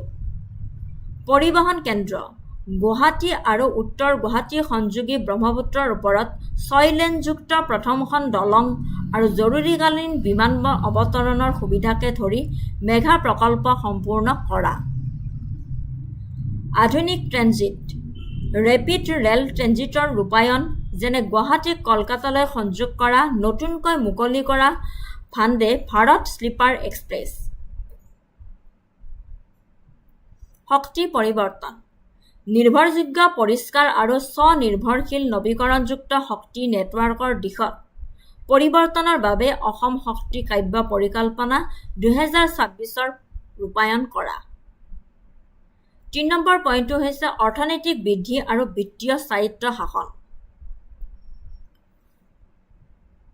দ্ৰুত জিএছডিপি বৃদ্ধি শেহতীয়া বছৰবোৰত জিএছডিপিৰ 45% বৃদ্ধি আৰু জনমূৰি আয়ৰ 113% জঁপিয়াই পৰাৰ মূলধন হিচাপে লোৱা কেন্দ্ৰীয় নিৰ্ভৰশীলতা হ্ৰাস কেন্দ্ৰৰ 50 বছৰৰ সুতমুক্ত মূলধনী ব্যয় ঋণ সম্পত্তি সৃষ্টিৰ বাবে ব্যৱহাৰ কৰাৰ লগতে কেন্দ্ৰীয় হস্তান্তৰৰ ওপৰত নিৰ্ভৰশীলতা কম কৰিবলৈ ৰাজ্যৰ নিজৰ কৰ ৰাজহ বৃদ্ধি কৰা 4 নম্বৰ কাৰণটো হৈছে প্ৰত্যক্ষ কল্যাণ আৰু দৰিদ্ৰতা বিনিময় কাৰ্যসূচীয়ে ফ্লেগশ্বিপ প্ৰত্যক্ষ সুবিধা স্থানান্তৰ আঁচনিৰ সম্প্ৰসাৰণ আৰু গভীৰ প্ৰসাৰ নিশ্চিত কৰে অৰুণোদয় আঁচনি প্ৰায় 40 লাখ দুৰ্বল মহিলাক মাহিলী আৰ্থিক সাহায্য প্ৰদানৰ বাবে সম্প্ৰসাৰিত কৰা হৈছে অৰুণোদয় আঁচনি মুখ্যমন্ত্ৰীৰ নিযুত মইনা আঁচনি উচ্চ শিক্ষাৰ নামভৰ্তিত বৃদ্ধি আৰু বাল্যবিবাহ আৰু ড্ৰপ আউট সম্পূৰ্ণৰূপে নিৰ্মূল কৰিবলৈ 5.5 লাখৰো অধিক কন্যা ছাত্ৰ-ছাত্ৰীক লক্ষ্য কৰি আৰ্থিক সাহায্য 5 নম্বৰ পইণ্টটো হৈছে নিয়োগ আৰু গ্ৰাম্য উদ্যোগীকৰণ যুৱ সামলীকৰণ মুখ্যমন্ত্ৰীৰ আত্মনিৰ্ভৰ অসম অভিযানৰ জৰিয়তে যুৱক-যুৱতীসকলক আৰ্থিকভাৱে সহায় কৰি এক সমৃদ্ধিশালী ষ্টাৰ্টআপ ইক'চিষ্টেম সৃষ্টি কৰা লাখপতি বাইদেউ মুখ্যমন্ত্ৰীৰ মহিলা উদ্যমিতা অভিযানৰ জৰিয়তে আত্মসহায়ক গোটৰ জৰিয়তে 30 লাখৰো অধিক মহিলাক সবলীকৰণ যাৰ লক্ষ্য হৈছে গ্ৰাম্য মহিলাক স্বাৱলম্বী উদ্যোগলৈ ৰূপান্তৰিত কৰা মুঠতে 2026 চনৰ প্ৰগতি কাৰ্যসূচীয়ে অসমক এসময়ত ঐতিহাসিক অস্থিৰতাই লেহেমীয়া কৰা ৰাজ্যৰ পৰা খিৰঞ্জীয়া পৰিচয় আৰু উচ্চ প্ৰযুক্তিৰ অৰ্থনৈতিক বিকাশৰ ওপৰত গুৰুত্ব আৰোপ কৰা আন্তঃগাঁথনি গধুৰ কল্যাণচালিত অৰ্থনৈতিক শক্তি কেন্দ্ৰলৈ পৰিৱৰ্তিত কৰিব ঠিক আছে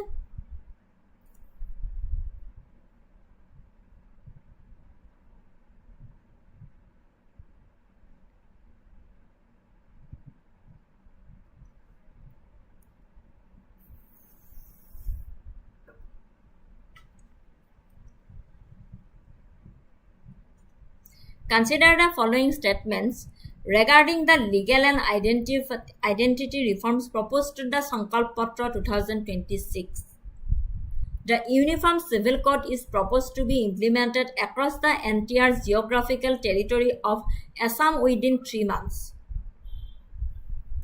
Second statement said the Immigrants Act expulsion from Assam 1950 will be utilized to expedite the detection and deportation of illegal immigrants. Statement 3 said the Satra Ayog will be empowered to reclaim institutional lands from illegal encroachment under the Assam Darshan scheme. Which of the given above are correct? Option A, option B, option C, option D. Consider the following statements regarding the legal and identity reforms proposed in Sankalp Patra 2026. Column number correct answer to some. Option B 2 and 3 only. Statement 1 is incorrect because the manifesto explicitly states that the Uniform Civil Code will exclude 6th schedule and tribal areas to protect local ethnic groups. Statement 2 and 3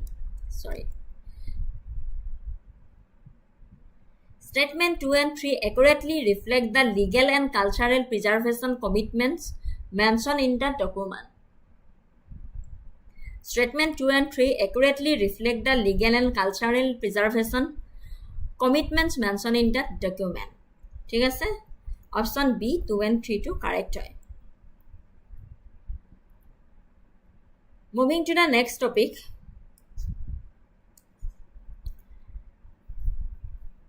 Himanta Biswa Sarma begins his second term as Chief Minister.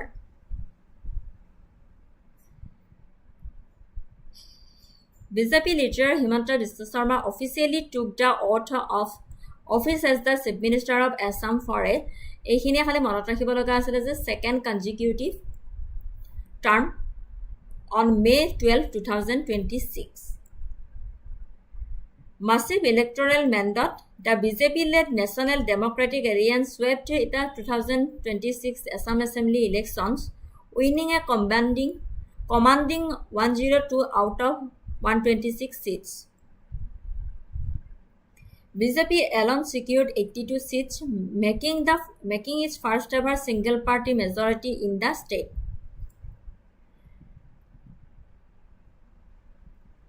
Historical political milestone. With this swearing-in, Sarma becomes the first non-Congress Chief Minister in Assam's history to secure a second consecutive term, solidifying a political hat-trick for the NDA government in the state. High-profile ceremony. The grand swearing-in event took place at the Khanapara ground in Guwahati, attended by top national leaders including Prime Minister Narendra Modi, Home Minister Amit Shah, and Defense Minister Rajnath Singh. Core focus.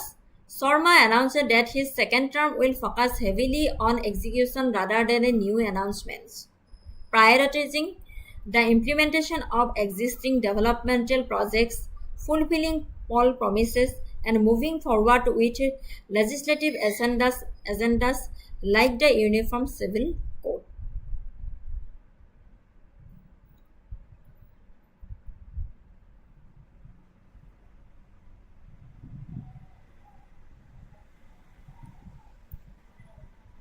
Who was sworn in as the Chief Minister of Assam for a second consecutive term on May 12, 2026? It is sobe gom pae option B Himanta Biswa Sarma.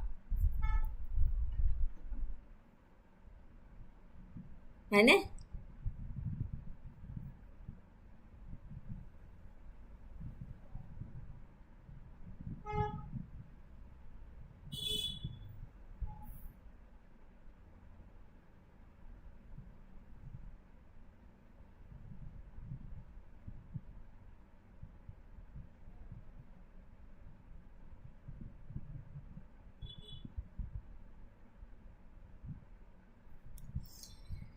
Moving to the next topic. Assam Cabinet clears a draft UCC bill.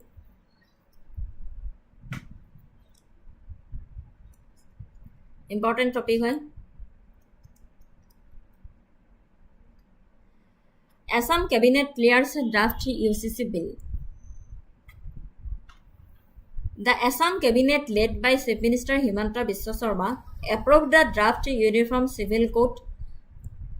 The decision was finalized during the first cabinet meeting of the government's consecutive term, following the BJP-led NDA's victory in the state assembly elections. The bill is scheduled to be officially introduced in the Assam Legislative Assembly during a special session on May 26, 2026. This move positions Assam to become the third Indian state to adopt a state-level UCC following the Uttarakhand and Gujarat. Key highlights of the draft Assam UCC bill. Total exemption for tribal communities. Second point, mandatory registration of marriage and divorces. Regulation of live-in relationship, third number point. Fourth number point, secular succession and inheritance laws. 5 number karon, exclusion of religious rituals.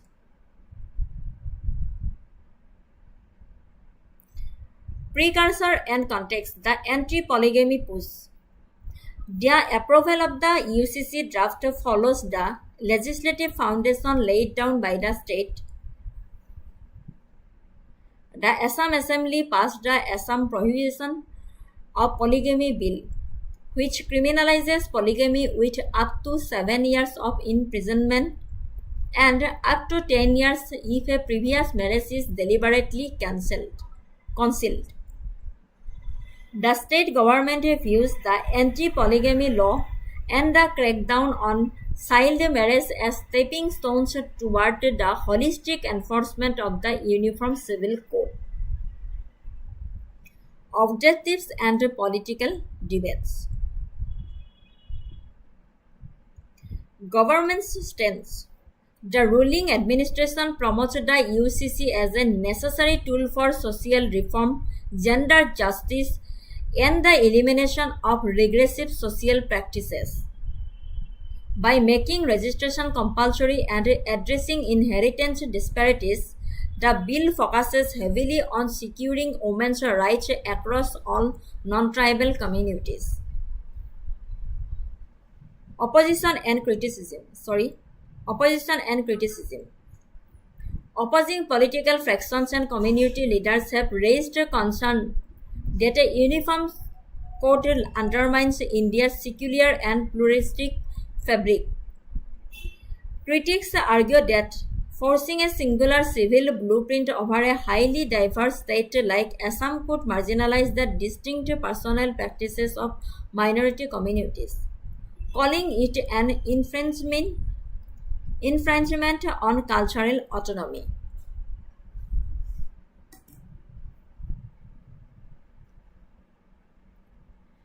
এক বৃহৎ আইনগত পৰিঘটনাত মুখ্যমন্ত্ৰী হিমন্ত বিশ্ব শৰ্মাৰ নেতৃত্বত অসম কেবিনেটে uniform civil code বিলৰ খচৰা অনুমোদন জনায়। চৰকাৰৰ নতুন কাৰ্যকালৰ প্ৰথমখন কেবিনেট বৈঠকৰ সময়ত এই খচৰাটো ক্লিয়াৰ কৰা হৈছিল। 2026 চনৰ 26 মেত অসম বিধানসভাত বিশেষ অধিৱেশনত সময়ত উত্থাপন হ'ব এই বিধেয়কখন। বিবাহ বিচ্ছেদ, উত্তৰাধিকাৰ, লিভ ইন ৰিলেশ্যন আৰু বিবাহৰ বাধ্যতামূলক পঞ্জীয়ন আদি ব্যক্তিগত বিষয়সমূহৰ ওপৰত এক উমৈহতীয়া আইনৰ গোট প্ৰদান কৰাৰ লক্ষ্য হৈছে ইউচিচিৰ। বিবাহ বিচ্ছেদ, উত্তৰাধিকাৰ, লিভ ইন ৰিলেশ্যন আৰু বিবাহৰ বাধ্যতামূলক পঞ্জীয়ন আদি ব্যক্তিগত বিষয়সমূহৰ ওপৰত এক উমৈহতীয়া আইনৰ গোট প্ৰদান কৰাৰ লক্ষ্য হৈছে ইউনিফৰ্ম চিভিল কোডৰ। ধৰ্মীয় আচাৰ ব্যৱহাৰ অৱশ্যে ইয়াৰ পৰিসৰৰ বাহিৰত আছে। জনজাতি ৰেহাই, খিলঞ্জীয়া পৰম্পৰা ৰক্ষাৰ বাবে অসমৰ পাহাৰীয়া আৰু ভৈয়ামৰ উভয় অঞ্চলতে বসবাস কৰা জনজাতীয় জনগোষ্ঠীক আইনৰ পৰা সম্পূৰ্ণৰূপে ৰেহাই দিয়া হৈছে। তেওঁলোকৰ অন্যান্য আচাৰ ব্যৱহাৰ, ৰীতি নীতি আৰু আচাৰ ব্যৱহাৰত কোনো প্ৰভাৱ নপৰে। ৰাষ্ট্ৰীয় প্ৰান্তিকৰণ। অসমৰ সংস্কৰণটো আঞ্চলিক প্ৰয়োজন অনুকূল কৰি তোলাৰ বিপৰীতে উত্তৰাখণ্ড, গুজৰাট, গোৱাৰ দৰে ৰাজ্যৰ সৈতে যোগ দি দেৱানী বিষয়ত একে আইনী কাঠামো ৰূপায়ণ কৰে।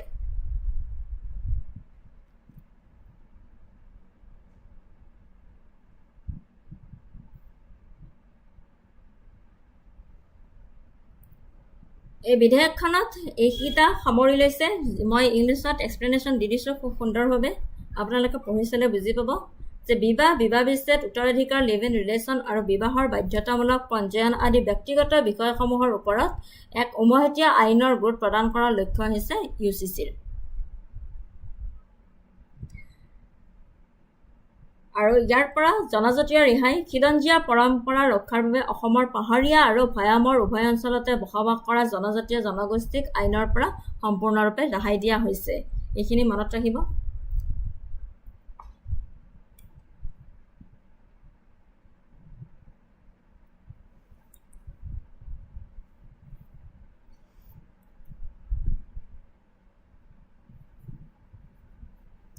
Consider the following statements regarding the draft Assam Uniform Civil Code Bill.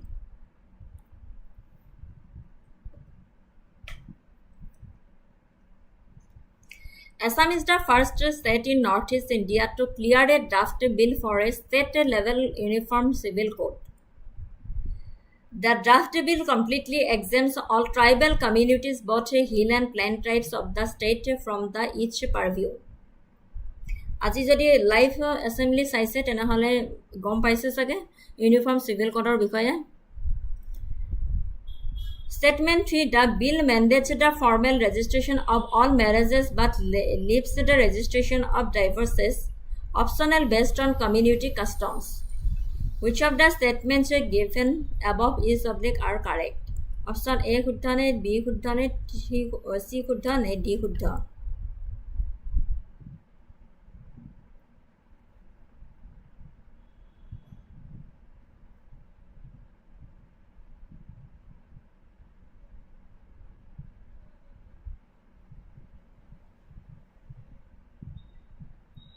Correct answer option A 1 and 2 only.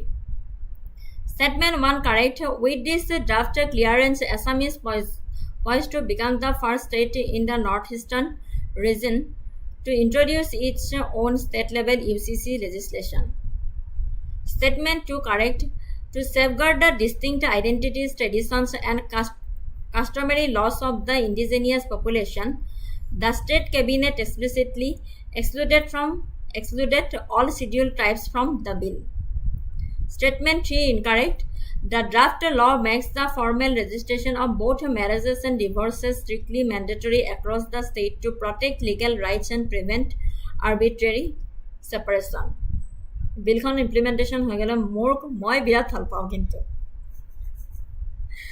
আপোনালোকে কি ভাবে নাজানো মই বিৰাট ভাল পাওঁ এই বিলখন যদি implementation হৈছে Option A 1 and 2 to শুদ্ধ Moving to the next topic Environment and Biodiversity ওপৰত Topic New Orchid Hybrid সেউজীয়া Kaziranga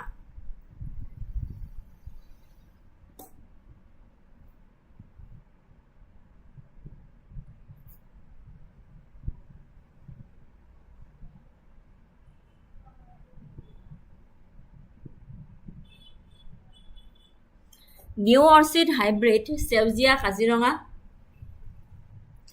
Introduction The Seujia Kaziranga meaning Green Kaziranga in Assamese is a newly engineered hybrid orchid registered and introduced to the public in March 2026. Its launch coincided with the grand inauguration of a state-of-the-art government orchid park in the Kohara area of the Kaziranga National Park and Tiger Reserve by Assam Chief Minister Himanta Biswa Sarma. This hybrid serves as a living tribute to the pristine ecosystem of Kaziranga, a UNESCO World Heritage Site globally renowned as the primary habitat of the great Indian one-horned rhinoceros.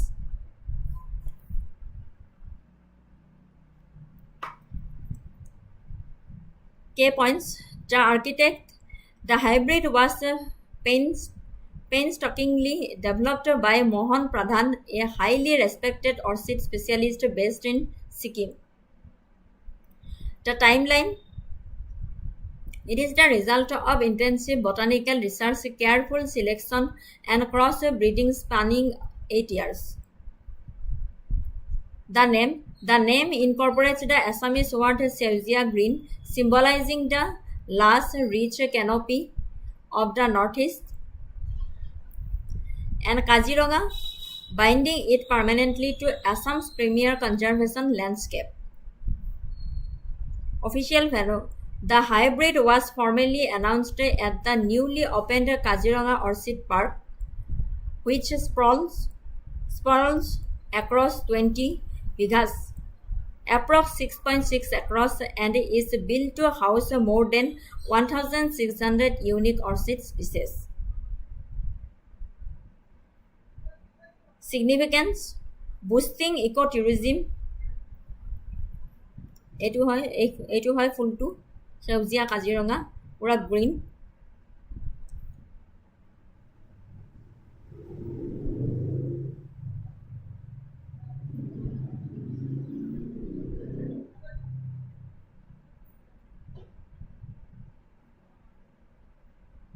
দেখি পাইছেনে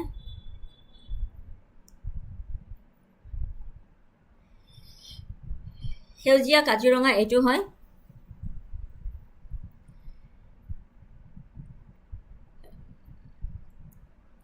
Second point is a regional collaboration in the Northeast. Third point is a botanical and conservation milestones. Conclusion. The introduction of Seujia Kaziranga represents a major step forward in celebrating Northeast India's unique biodiversity. By pairing scientific innovation with cultural pride, the hybrid bridges the gap between scientific botanical research and mainstream ecotourism. It stands as a vibrant symbol of conservation, ensuring that the botanical wealth of the Brahmaputra Valley receives the same global recognition as its iconic wildlife.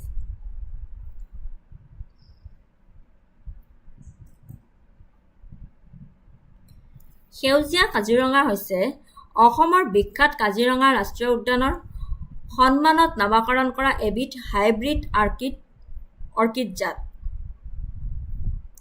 অসমৰ বিখ্যাত কাজিৰঙা ৰাষ্ট্ৰীয় উদ্যানৰ সন্মানত নামকৰণ কৰা এবিধ hybrid orchid জাত নামটো হৈছে সেউজীয়া শব্দটোৰ অনুবাদ অসমীয়া ভাষাত সেউজীয়া বুলি কোৱা হয় ইয়াৰ প্ৰতিফলন ঘটিছে অঞ্চলটোৰ ৰসাল আৰু প্ৰাকৃতিক দৃশ্যপটত সৃষ্টিকৰ্তা 8 বছৰীয়া সযতনে গৱেষণা আৰু সংকৰ প্ৰজনন আৰু নিৰ্বাচনৰ অন্তত ছিকিমৰ এজন বিখ্যাত অৰ্কিড বিশেষজ্ঞ মোহন প্ৰধানে ইয়াক প্ৰস্তুত কৰিছিল দ্য লাঞ্চ 2026 চনৰ 3 মাৰ্চত মনত ৰাখিব 2026 চনৰ 3 মাৰ্চত অসমৰ মুখ্যমন্ত্ৰী হিমন্ত বিশ্ব শৰ্মাই কাজিৰঙা কহেৰা অঞ্চলত এখন বৃহৎ নতুন অৰ্কিড পাৰ্কক উদ্বোধন কৰাৰ লগে লগে এই হাইব্ৰিডখন আনুষ্ঠানিকভাৱে ঘোষণা কৰিছিল ই উত্তৰ পূব ভাৰতৰ চহকী উদ্ভিদ জৈৱ বৈচিত্ৰ্যৰ প্ৰকৃতিক হিচাপে থিয় দি ছিকিম আৰু অসমৰ উদ্যান শস্যৰ সহযোগিতাৰ সেতু হিচাপে কাম কৰে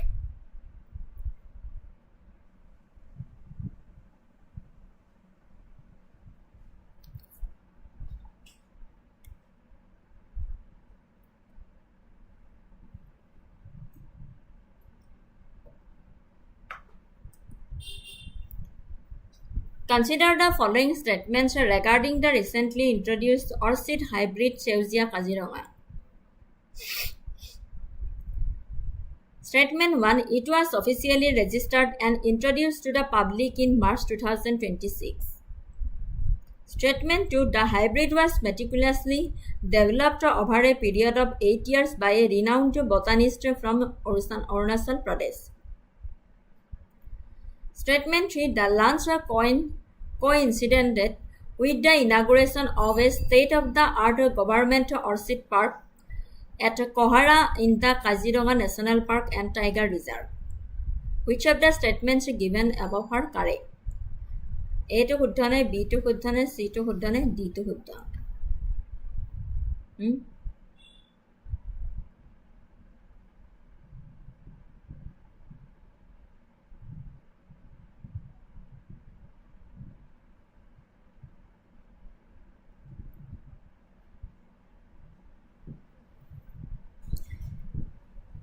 Correct answer 1 and 3 only. Statement 2 is incorrect because the hybrid was developed by Mohan Pradhan, a renowned orchid specialist from Sikkim, not Arunachal Pradesh. Statement 1 and 3 are historically and geographically accurate.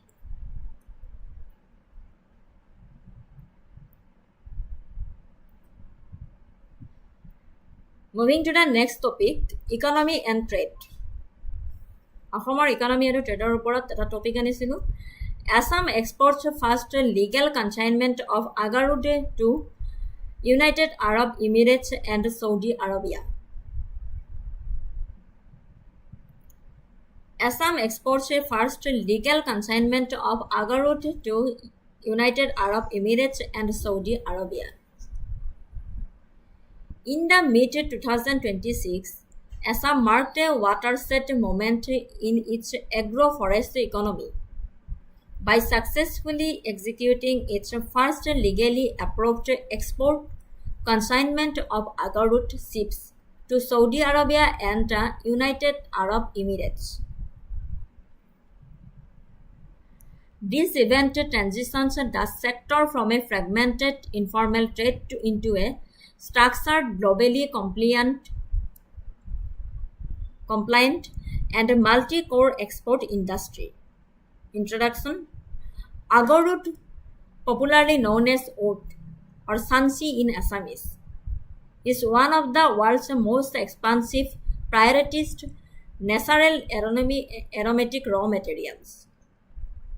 It is formed as a defensive response when the host tree is wounded or infected by specific fungi.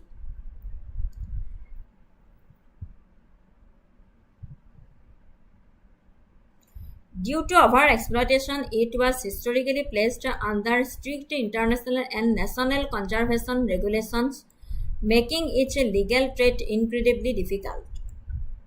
These inaugural shipments from Guwahati's Lokapria Gopinath Bordoloi International Airport formally puts Assam back on the map as the legal Agarwood capital of India. Key points of the consignment: the shipment, financial value. The legal consignment consisted of 100 kg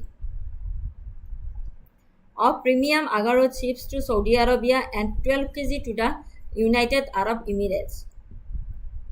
Financial value: the total value of this first micro shipment stood at 2.35 crore, highlighting the staggering economic, premium and product commands. Regulatory compliance, organized leadership. Objective is formalization of trade, global market access, resource monetization. Objective 18. Formalization of trade, global market access, resource monetization. Significance तात्पर्य की curbing smuggling and black markets, economic windfall, boost to rural economy.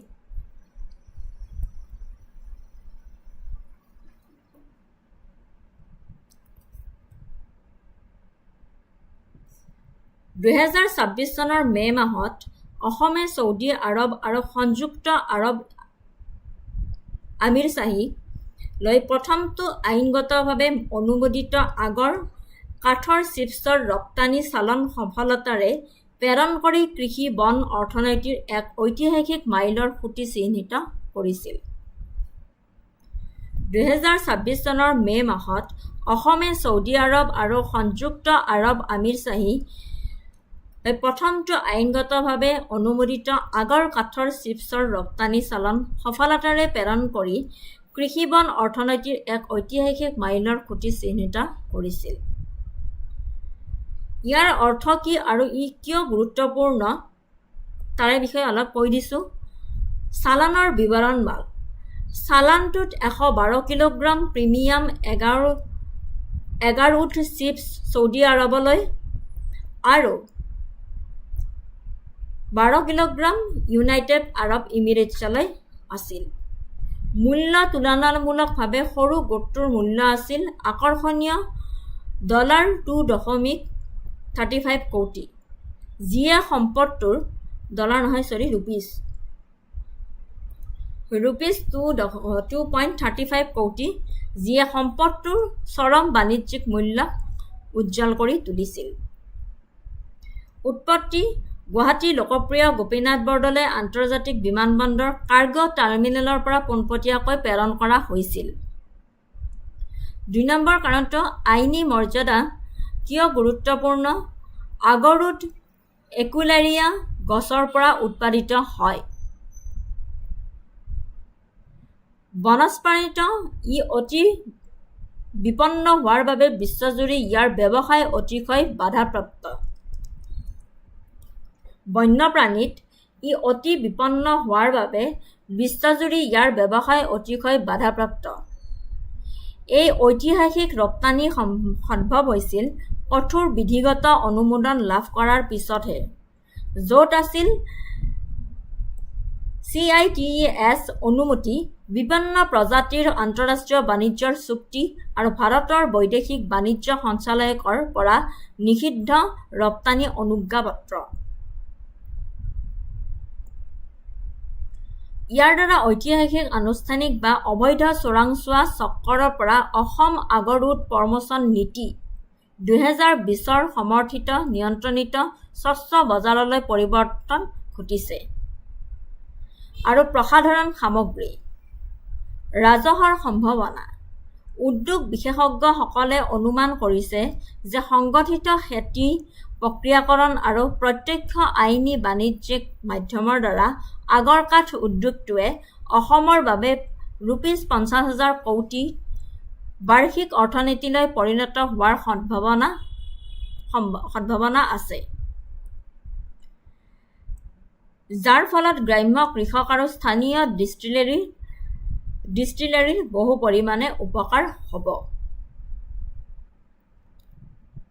বুজি পাইছেনে 2026 চনৰ মে মাহত অসমে Saudi আৰব আৰু সংযুক্ত আৰব ইমিৰেটছলৈ প্ৰথমটো আইনগতভাৱে অনুমোদিত আগৰ কাঠৰ চিপছৰ ৰপ্তানি চালান সফলতাৰে প্ৰেৰণ কৰি কৃষি বন অৰ্থনীতিৰ এক ঐতিহাসিক মাইলৰ খুঁটি হিচাপে চিনাক্ত কৰিছিল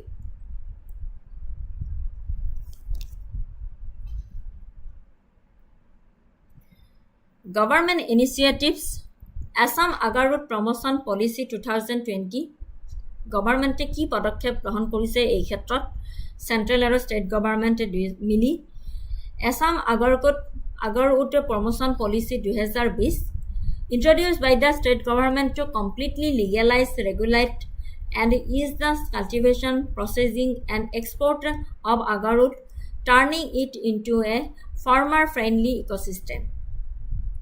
Establishment of trade hubs. The setting up of the International Agarwood Trade Center in Golaghat to facilitate seamless international business operations. Interministerial relaxation. The Ministry of Environment, Forest, Climate Change along with the DGFT simplified exit permit procedures for cultivated non-forest agarwood, differentiating it from wild endangered variants. Way forward.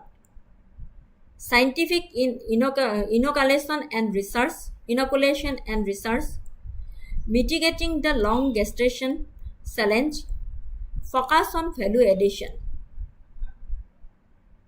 Conclusion. The historic Gulf debate of Assam's Agarwood marks a strategic triumph of conservation-aligned commerce. By providing data and endangered species can be sustainably cultivated and legally traded under strict international checks like CITES, Assam has set a precedent for green export-driven rural development. It successfully transforms a traditional forest resource into a highly lucrative modern global brand.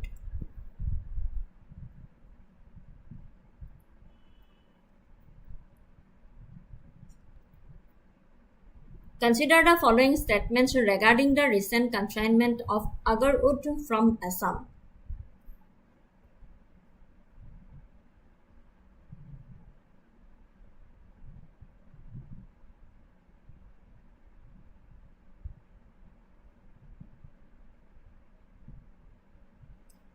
Statement 1 খুদিছে the first legal export consignment of agarwood ships was dispatched to Saudi Arabia and the United Arab Emirates.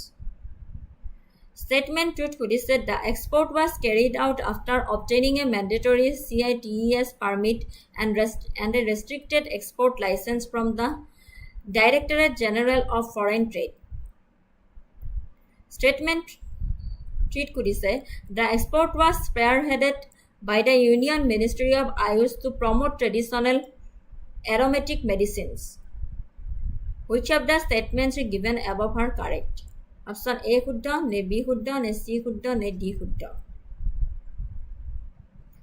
Consider the following statements regarding the recent consignment of Agarwood from Assam. Correct answer?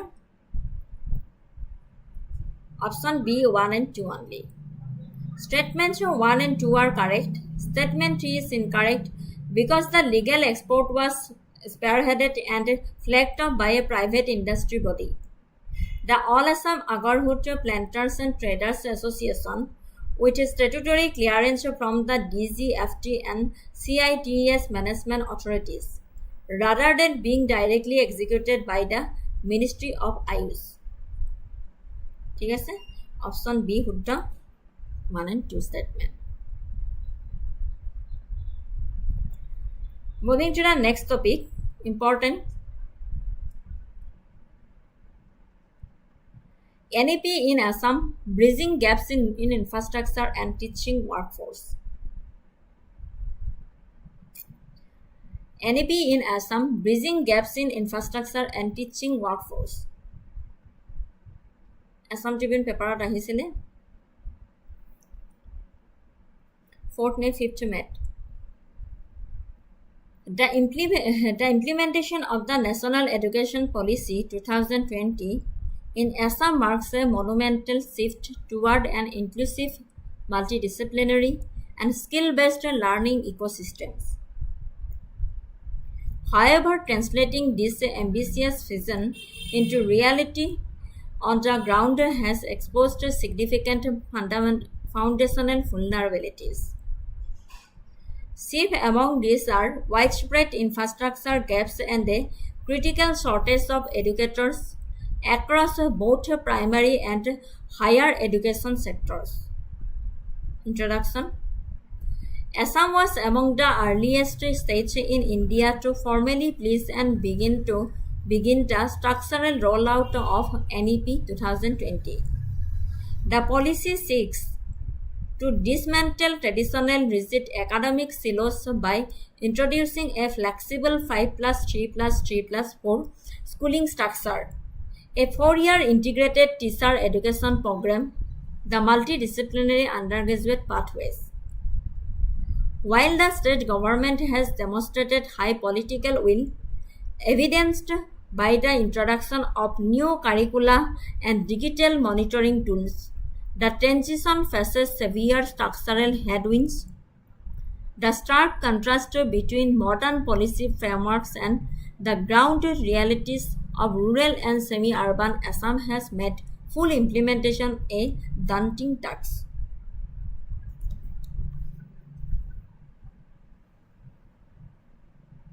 Key points of NEP implementation in Assam.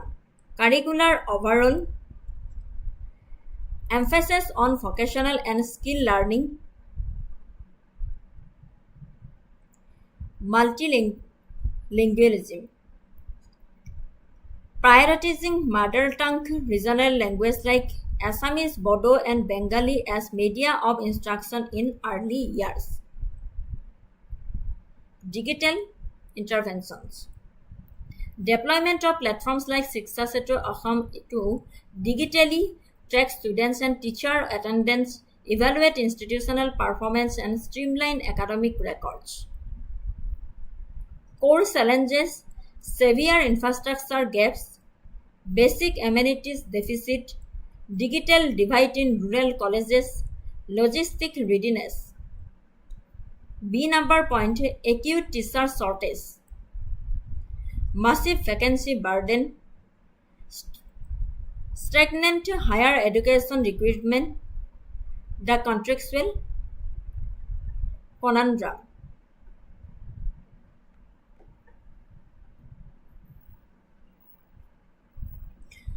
অসমত ৰাষ্ট্ৰীয় শিক্ষানীতি ৰূপায়ণৰ ক্ষেত্ৰত এক কেন্দ্ৰীয় দ্বিধাধীনৰ সন্মুখীন হৈছে।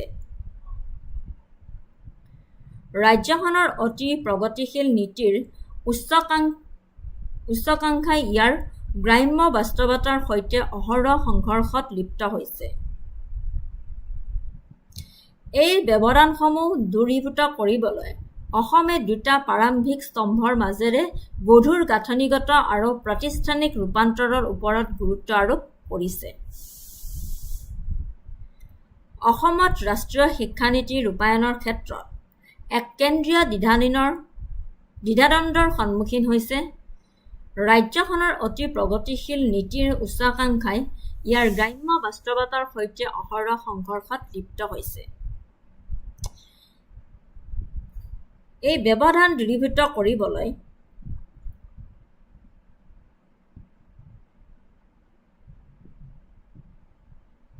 অসমে দুটা প্ৰাৰম্ভিক স্তম্ভৰ মাজেৰে গধুৰ গাঁথনিগত আৰু প্ৰতিষ্ঠানিক ৰূপান্তৰৰ ওপৰত গুৰুত্ব আৰোপ কৰিছে। তাৰে ১ নম্বৰ কাৰণটো হৈছে আন্তঃগাঁথনিৰ ব্যৱধান দূৰীভূত কৰা। অসমৰ শৈক্ষিক পৰিৱেশ নিশ্চয় গমেই পায় আপোনালোকে, যাৰ বৈশিষ্ট্য হৈছে দুৰ্গম গ্ৰাম্য ভূখণ্ড, নদীৰ পাৰৰ অঞ্চল, চৰ আৰু চাহ বাগিচাৰ সম্প্ৰদায়, যিটো দীৰ্ঘদিনীয়া ধৰি দুৰ্বল পৰিৱেশৰ বাবে উচ্চ ড্ৰপ আউটৰ হাৰত ভোগে। 5+3+3+4 পুনৰ্গঠন। নতুন বিদ্যালয়ৰ গাঁথনি কাৰ্যকাৰী কৰিবলৈ অসমে এক বৃহৎ প্ৰশাসনিক একত্ৰীকৰণৰ কাম কৰি আহিছে। ইয়াৰ ভিতৰত অসম উচ্চতৰ মাধ্যমিক শিক্ষা পৰিষদ, আছাম হায়াৰ ছেকেণ্ডেৰী এডুকেশ্যন কাউন্সিলৰ সৈতে মাধ্যমিক শিক্ষা বৰ্ড অসম সেৱা একত্ৰিত কৰাও আছে। বিদ্যালয় উন্নতিকৰণ। মানক ১১ আৰু ১২ নং শ্ৰেণীসমূহক গতানুগতিক মহাবিদ্যালয়সমূহৰ বাহিৰলৈ স্থানান্তৰিত কৰিবলৈ NEPৰ নিৰ্দেশ অনুসৰি ৰাজ্যই বৰ্তমানৰ হাইস্কুলসমূহক উচ্চতৰ মাধ্যমিক বিদ্যালয়লৈ ৰূপান্তৰিত কৰিছে। ইয়াৰ বাবে নতুন শ্ৰেণীকোঠা, পৰীক্ষাগাৰ আৰু পুথিভঁৰালৰ বাবে নিবিড় ধনৰ প্ৰয়োজন, যাতে ছাত্ৰ-ছাত্ৰীসকলে ব্যয়বহুল ব্যক্তিগত প্ৰতিষ্ঠানত সোমাবলৈ বাধ্য নহয়। ডিজিটেল সংহতি। দূৰৱৰ্তী বা বানপানীৰ প্ৰৱণ অঞ্চলত শাৰীৰিক পৃথকীকৰণ বাইপাছ কৰিবলৈ মিশ্ৰিত আৰু ডিজিটেল শিক্ষণ সঁজুলি যেনে স্থানীয়কৃত ডিজিটেল হাতপুথি আৰু শ্ৰেণী প্লেটফৰ্ম ব্যৱহাৰ কৰা। ২ নম্বৰ পইণ্টটো হৈছে শিক্ষকতা কৰ্মশক্তিৰ অভাৰহলিং।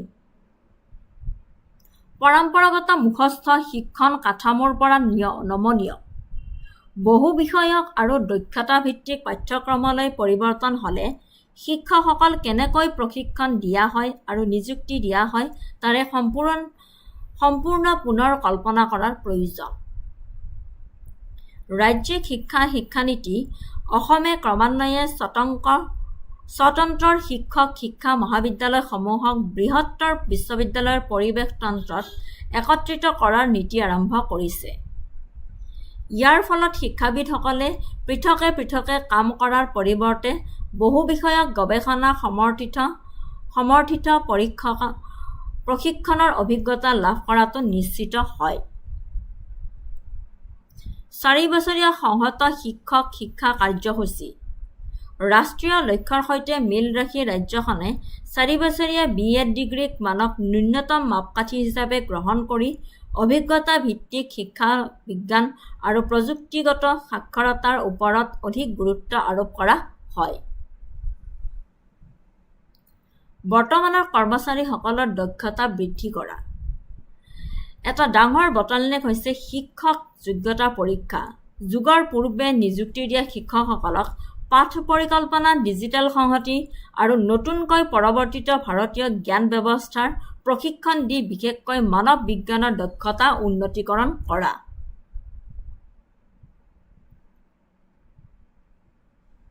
Governance action and governance issues.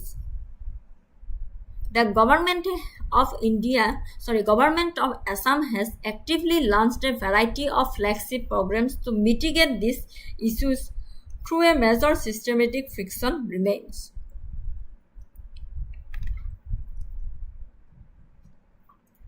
Government initiative government কি পদক্ষেপ লৈছে implementation gap আৰু governance issue কি হয় Government initiative লৈছে যে PM3 and Vidyanjali schemes targeted at uplifting infrastructure and mobilizing community support for state schools. Flood sequencing student bodies like the All Assam Students Union point out that the government rushed to roll out complex new courses before conducting feasibility studies on existing infrastructure. Shiksha Setu Assam and Gunotsav Digital tools are deployed to enhance accountability and systematically evaluate learning gaps. Bureaucratic and policy friction. New rules such as the Assam College Employees Provincialization rules have created friction by sometimes prioritizing retired faculty over appointing qualified young PhD net holders. Mega recruitment drives. Ongoing efforts to clear backlogs, including recent moves to process thousands of school-level posts. Budgetary constraints. While the state budget outlines allocations for new universities, the funding required to upgrade and sustain existing rural colleges remains heavily stretched. Way forward to bridge the gap between NEP's aspirational goal and the state's educational realities, a strategic and targeted roadmap is required. Aggressive and meritorious recruitment, fast infrastructural funding, institutional readiness audits, targeted faculty development. Conclusion. The National Education Policy 2020 holds immense potential to democratize and elevate the quality of human resource development in Assam. However, an educational model cannot be sustained on policy guidelines alone. It requires a robust bricks, mortar, and human capital. For Assam to truly reap the benefits of this demographic and systematic shift, the state government must urgently pivot its focus toward fixing its primary structural deficiencies, filling vacant teacher posts and fortifying basic infrastructure.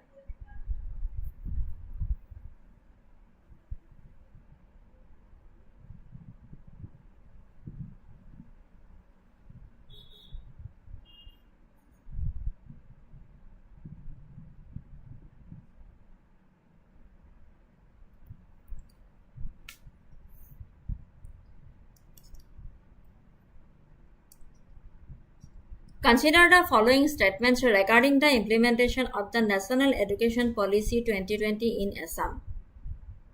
Statement 1. Assam adopted a 5+3+3+4 pedagogical structure to replace the legacy 10+2 school format. Statement 2 Kudise, the state introduced the 4-year undergraduate program across its higher education institutions to allow multidisciplinary choices. Statement 3 The Shiksha Setu Assam portal was launched primarily to provide free online coaching to civil services experienced in the state.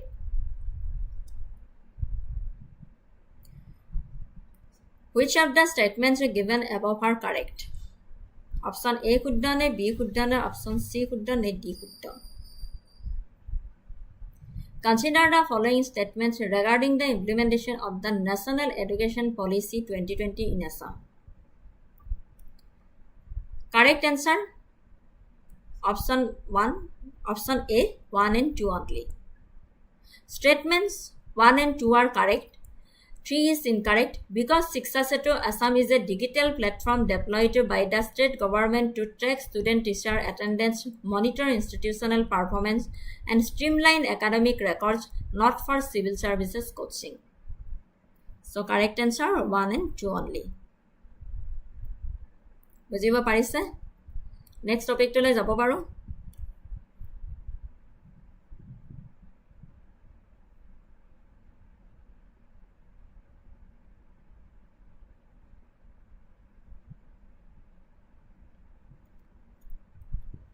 Moving to the next topic, important, बहुत चर्चित topic है इटू environmental threats to Deepor Beel and measures for conservation. আজিৰ এইটো last topic হয় environmental threats to Deepor Beel and measures for conservation. Deepor Beel, located on the southwestern edge of Guwahati, Assam, is a riverine wetland of immense ecological and economic significance. It is the only Ramsar site in Assam designated in 2002 and is classified as an important bird area. However, this fragile ecosystem is undergoing a severe crisis, balancing on the edge of ecological collapse due to rapid unplanned urbanization and infrastructural development. The core issues threatening Deepor Beel. Number 1 point is the elevated railway corridor controversy. A major recent flashpoint involves the new Bongaigaon-Kamakya railway line doubling project. A 4.7 kilometer portion of this track runs directly along the edge of the Deepor Beel wildlife sanctuary, cutting through a critical elephant corridor. The conflict, to prevent frequent train-elephant collisions, the government approved an elevated railway corridor. While this safely allows wildlife to pass underneath, it required the felling of hundreds of old-growth trees. The ecological cost. Conservationists point out that cutting down mature teak and indigenous trees fragments the habitat, alters the microclimate, and disrupts the nesting spots for resident and migratory birds. Second point was the legacy of waste and garbage crisis. For years, Guwahati Municipal Corporation used Boragaon, situated right on the eastern periphery of the wetland, as its primary solid waste dumping ground. Although the dump site was recently moved slightly further away to Belor Tol Betkusi, millions of tons unremediated legacy waste remain. During the monsoons, highly toxic leachate from this garbage filters into wetland. This has drastically lowered dissolved oxygen levels, leading to massive fish die-offs and heavy metal contamination. Third number point is siltation, sewage, and heavy pollution. Fourth number point is encroachment and habitat fragmentation. Comprehensive strategy, how we can save it. Saving Deepor Beel requires moving away from patchwork, reactive measures, and adopting an integrated, eco-sensitive urban developmental model.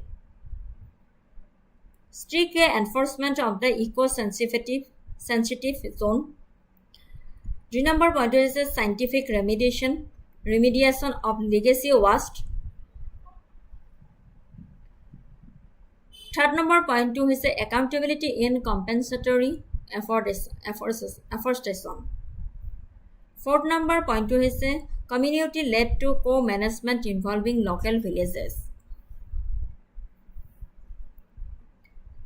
And 5 number point 2 is hydrological restoration.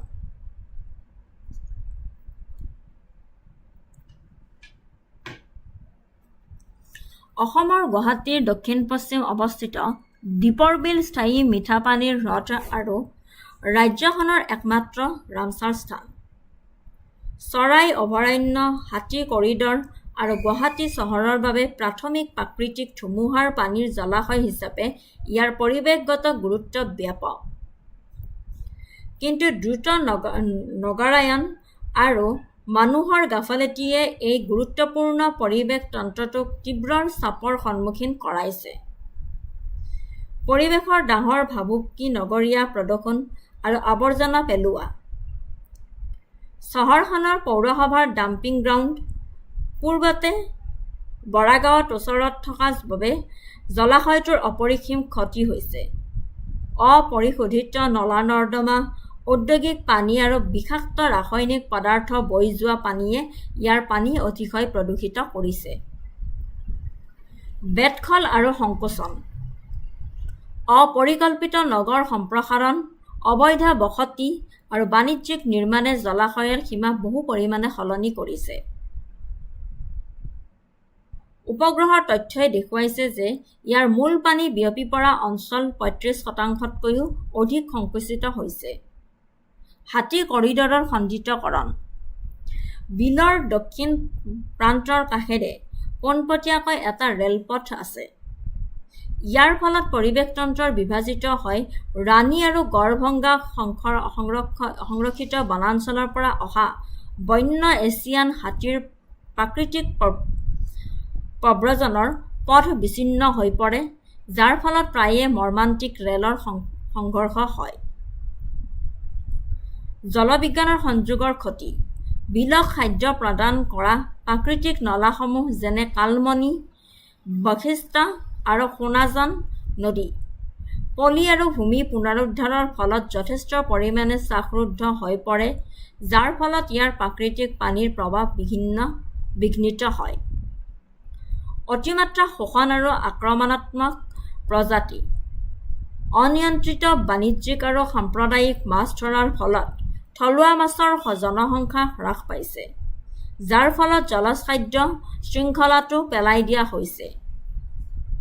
তদুপৰি আক্ৰমণাত্মক পানীৰ হাইচিন্থৰ ঘন কম্বলে সূৰ্যৰ পোহৰ বন্ধ কৰি দ্ৰবীভূত অক্সিজেনৰ মাত্ৰা গুৰুতৰভাৱে হ্ৰাস কৰিছে। সংৰক্ষণৰ বাবে ব্যৱস্থা পৰিৱেশ সংবেদনশীল অঞ্চল ঘোষণা। ৰাষ্ট্ৰীয় সেউজ ন্যায়াধিকৰণৰ নিৰ্দেশ অনুসৰি গধুৰ ঔদ্যোগিক কাৰ্যকলাপ, বৃহৎ নিৰ্মাণ আৰু অকৰ্তৃশীল ভূমি ৰূপান্তৰক আইনগতভাৱে নিষিদ্ধ কৰিবলৈ চাৰিওফালৰ অঞ্চলটোক পৰিৱেশ সংবেদনশীল অঞ্চল হিচাপে নিৰ্ধাৰণ কৰা হৈছে। আৱৰ্জনা ব্যৱস্থাপনা আৰু নলা পৰিশোধন। অসমৰ প্ৰদূষণ নিয়ন্ত্ৰণ বৰ্ডে কঠোৰ নিৰীক্ষণে পৌৰসভাৰ আৱৰ্জনাবোৰ জলাশয়ৰ পৰা আঁতৰাই নিয়াৰ ব্যৱস্থা কৰাটো নিশ্চিত কৰে আৰু গুৱাহাটীৰ অপৰিশোধিত নলা-নৰ্দমা জলভাগত প্ৰৱেশ বন্ধ কৰাৰ বাবে নিৰ্দিষ্ট নলা পৰিশোধ প্লাণ্ট স্থাপন কৰাটো অতি জৰুৰী। ট্ৰেকত বন্যপ্ৰাণী। গুৱাহাটীৰ অপৰিশোধিত নলা-নৰ্দমা জলভাগত প্ৰৱেশ বন্ধ কৰাৰ বাবে নিৰ্দিষ্ট নলা পৰিশোধ প্লাণ্ট স্থাপন কৰাটো অতি জৰুৰী। ট্ৰেকত বন্যপ্ৰাণী। ইক'টুৰিজম আৰু বহনক্ষম হ্ৰদ পৰিচালনা কাৰ্যসূচী।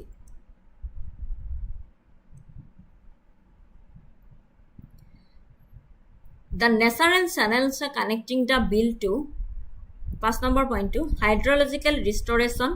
The natural channels connecting the Beel to Brahmaputra River need to be desilted and revived.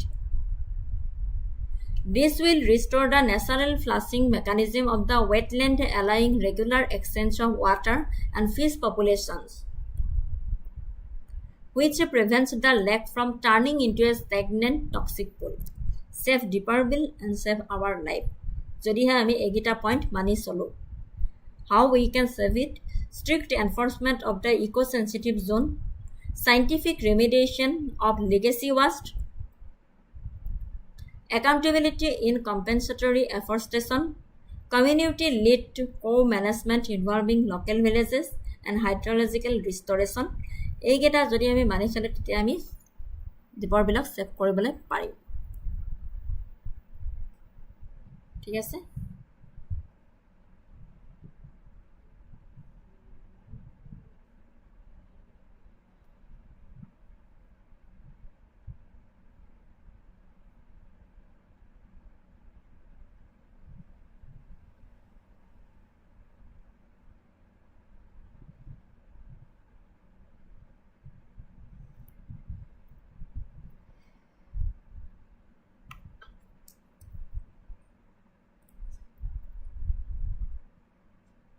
Consider the following statements regarding the ecological restoration and conservation strategies for Deepor Beel.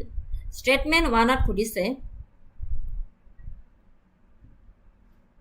Setting up an eco-sensitive zone around the sanctuary permits regulated commercial mining and brick clean operations. Statement 2 Kudise. The complete processing of the legacy waste mountain at Boragao requires methods like biomining and bioremediation. Third number statement that could say hydrological restoration of the Beel involves desilting the natural channels connecting it to the Brahmaputra River to revive its natural flushing mechanism. Which of the statements given above are correct? Option A শুদ্ধনে, B শুদ্ধনে, C শুদ্ধনে, D শুদ্ধ. Consider the statements regarding the ecological restoration and conservation strategies for Deepor Beel. Correct answer option B 2 and 3 only. Statements 2 and 3 are correct. Statement 1 is incorrect. Because the notification of the eco-sensitive zone prohibits commercial mining, brick kilns, and heavily polluting industries rather than permitting them. ঠিক আছে?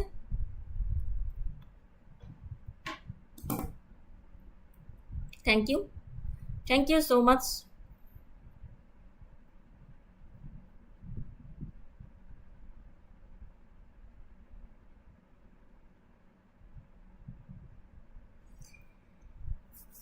Thank you so much.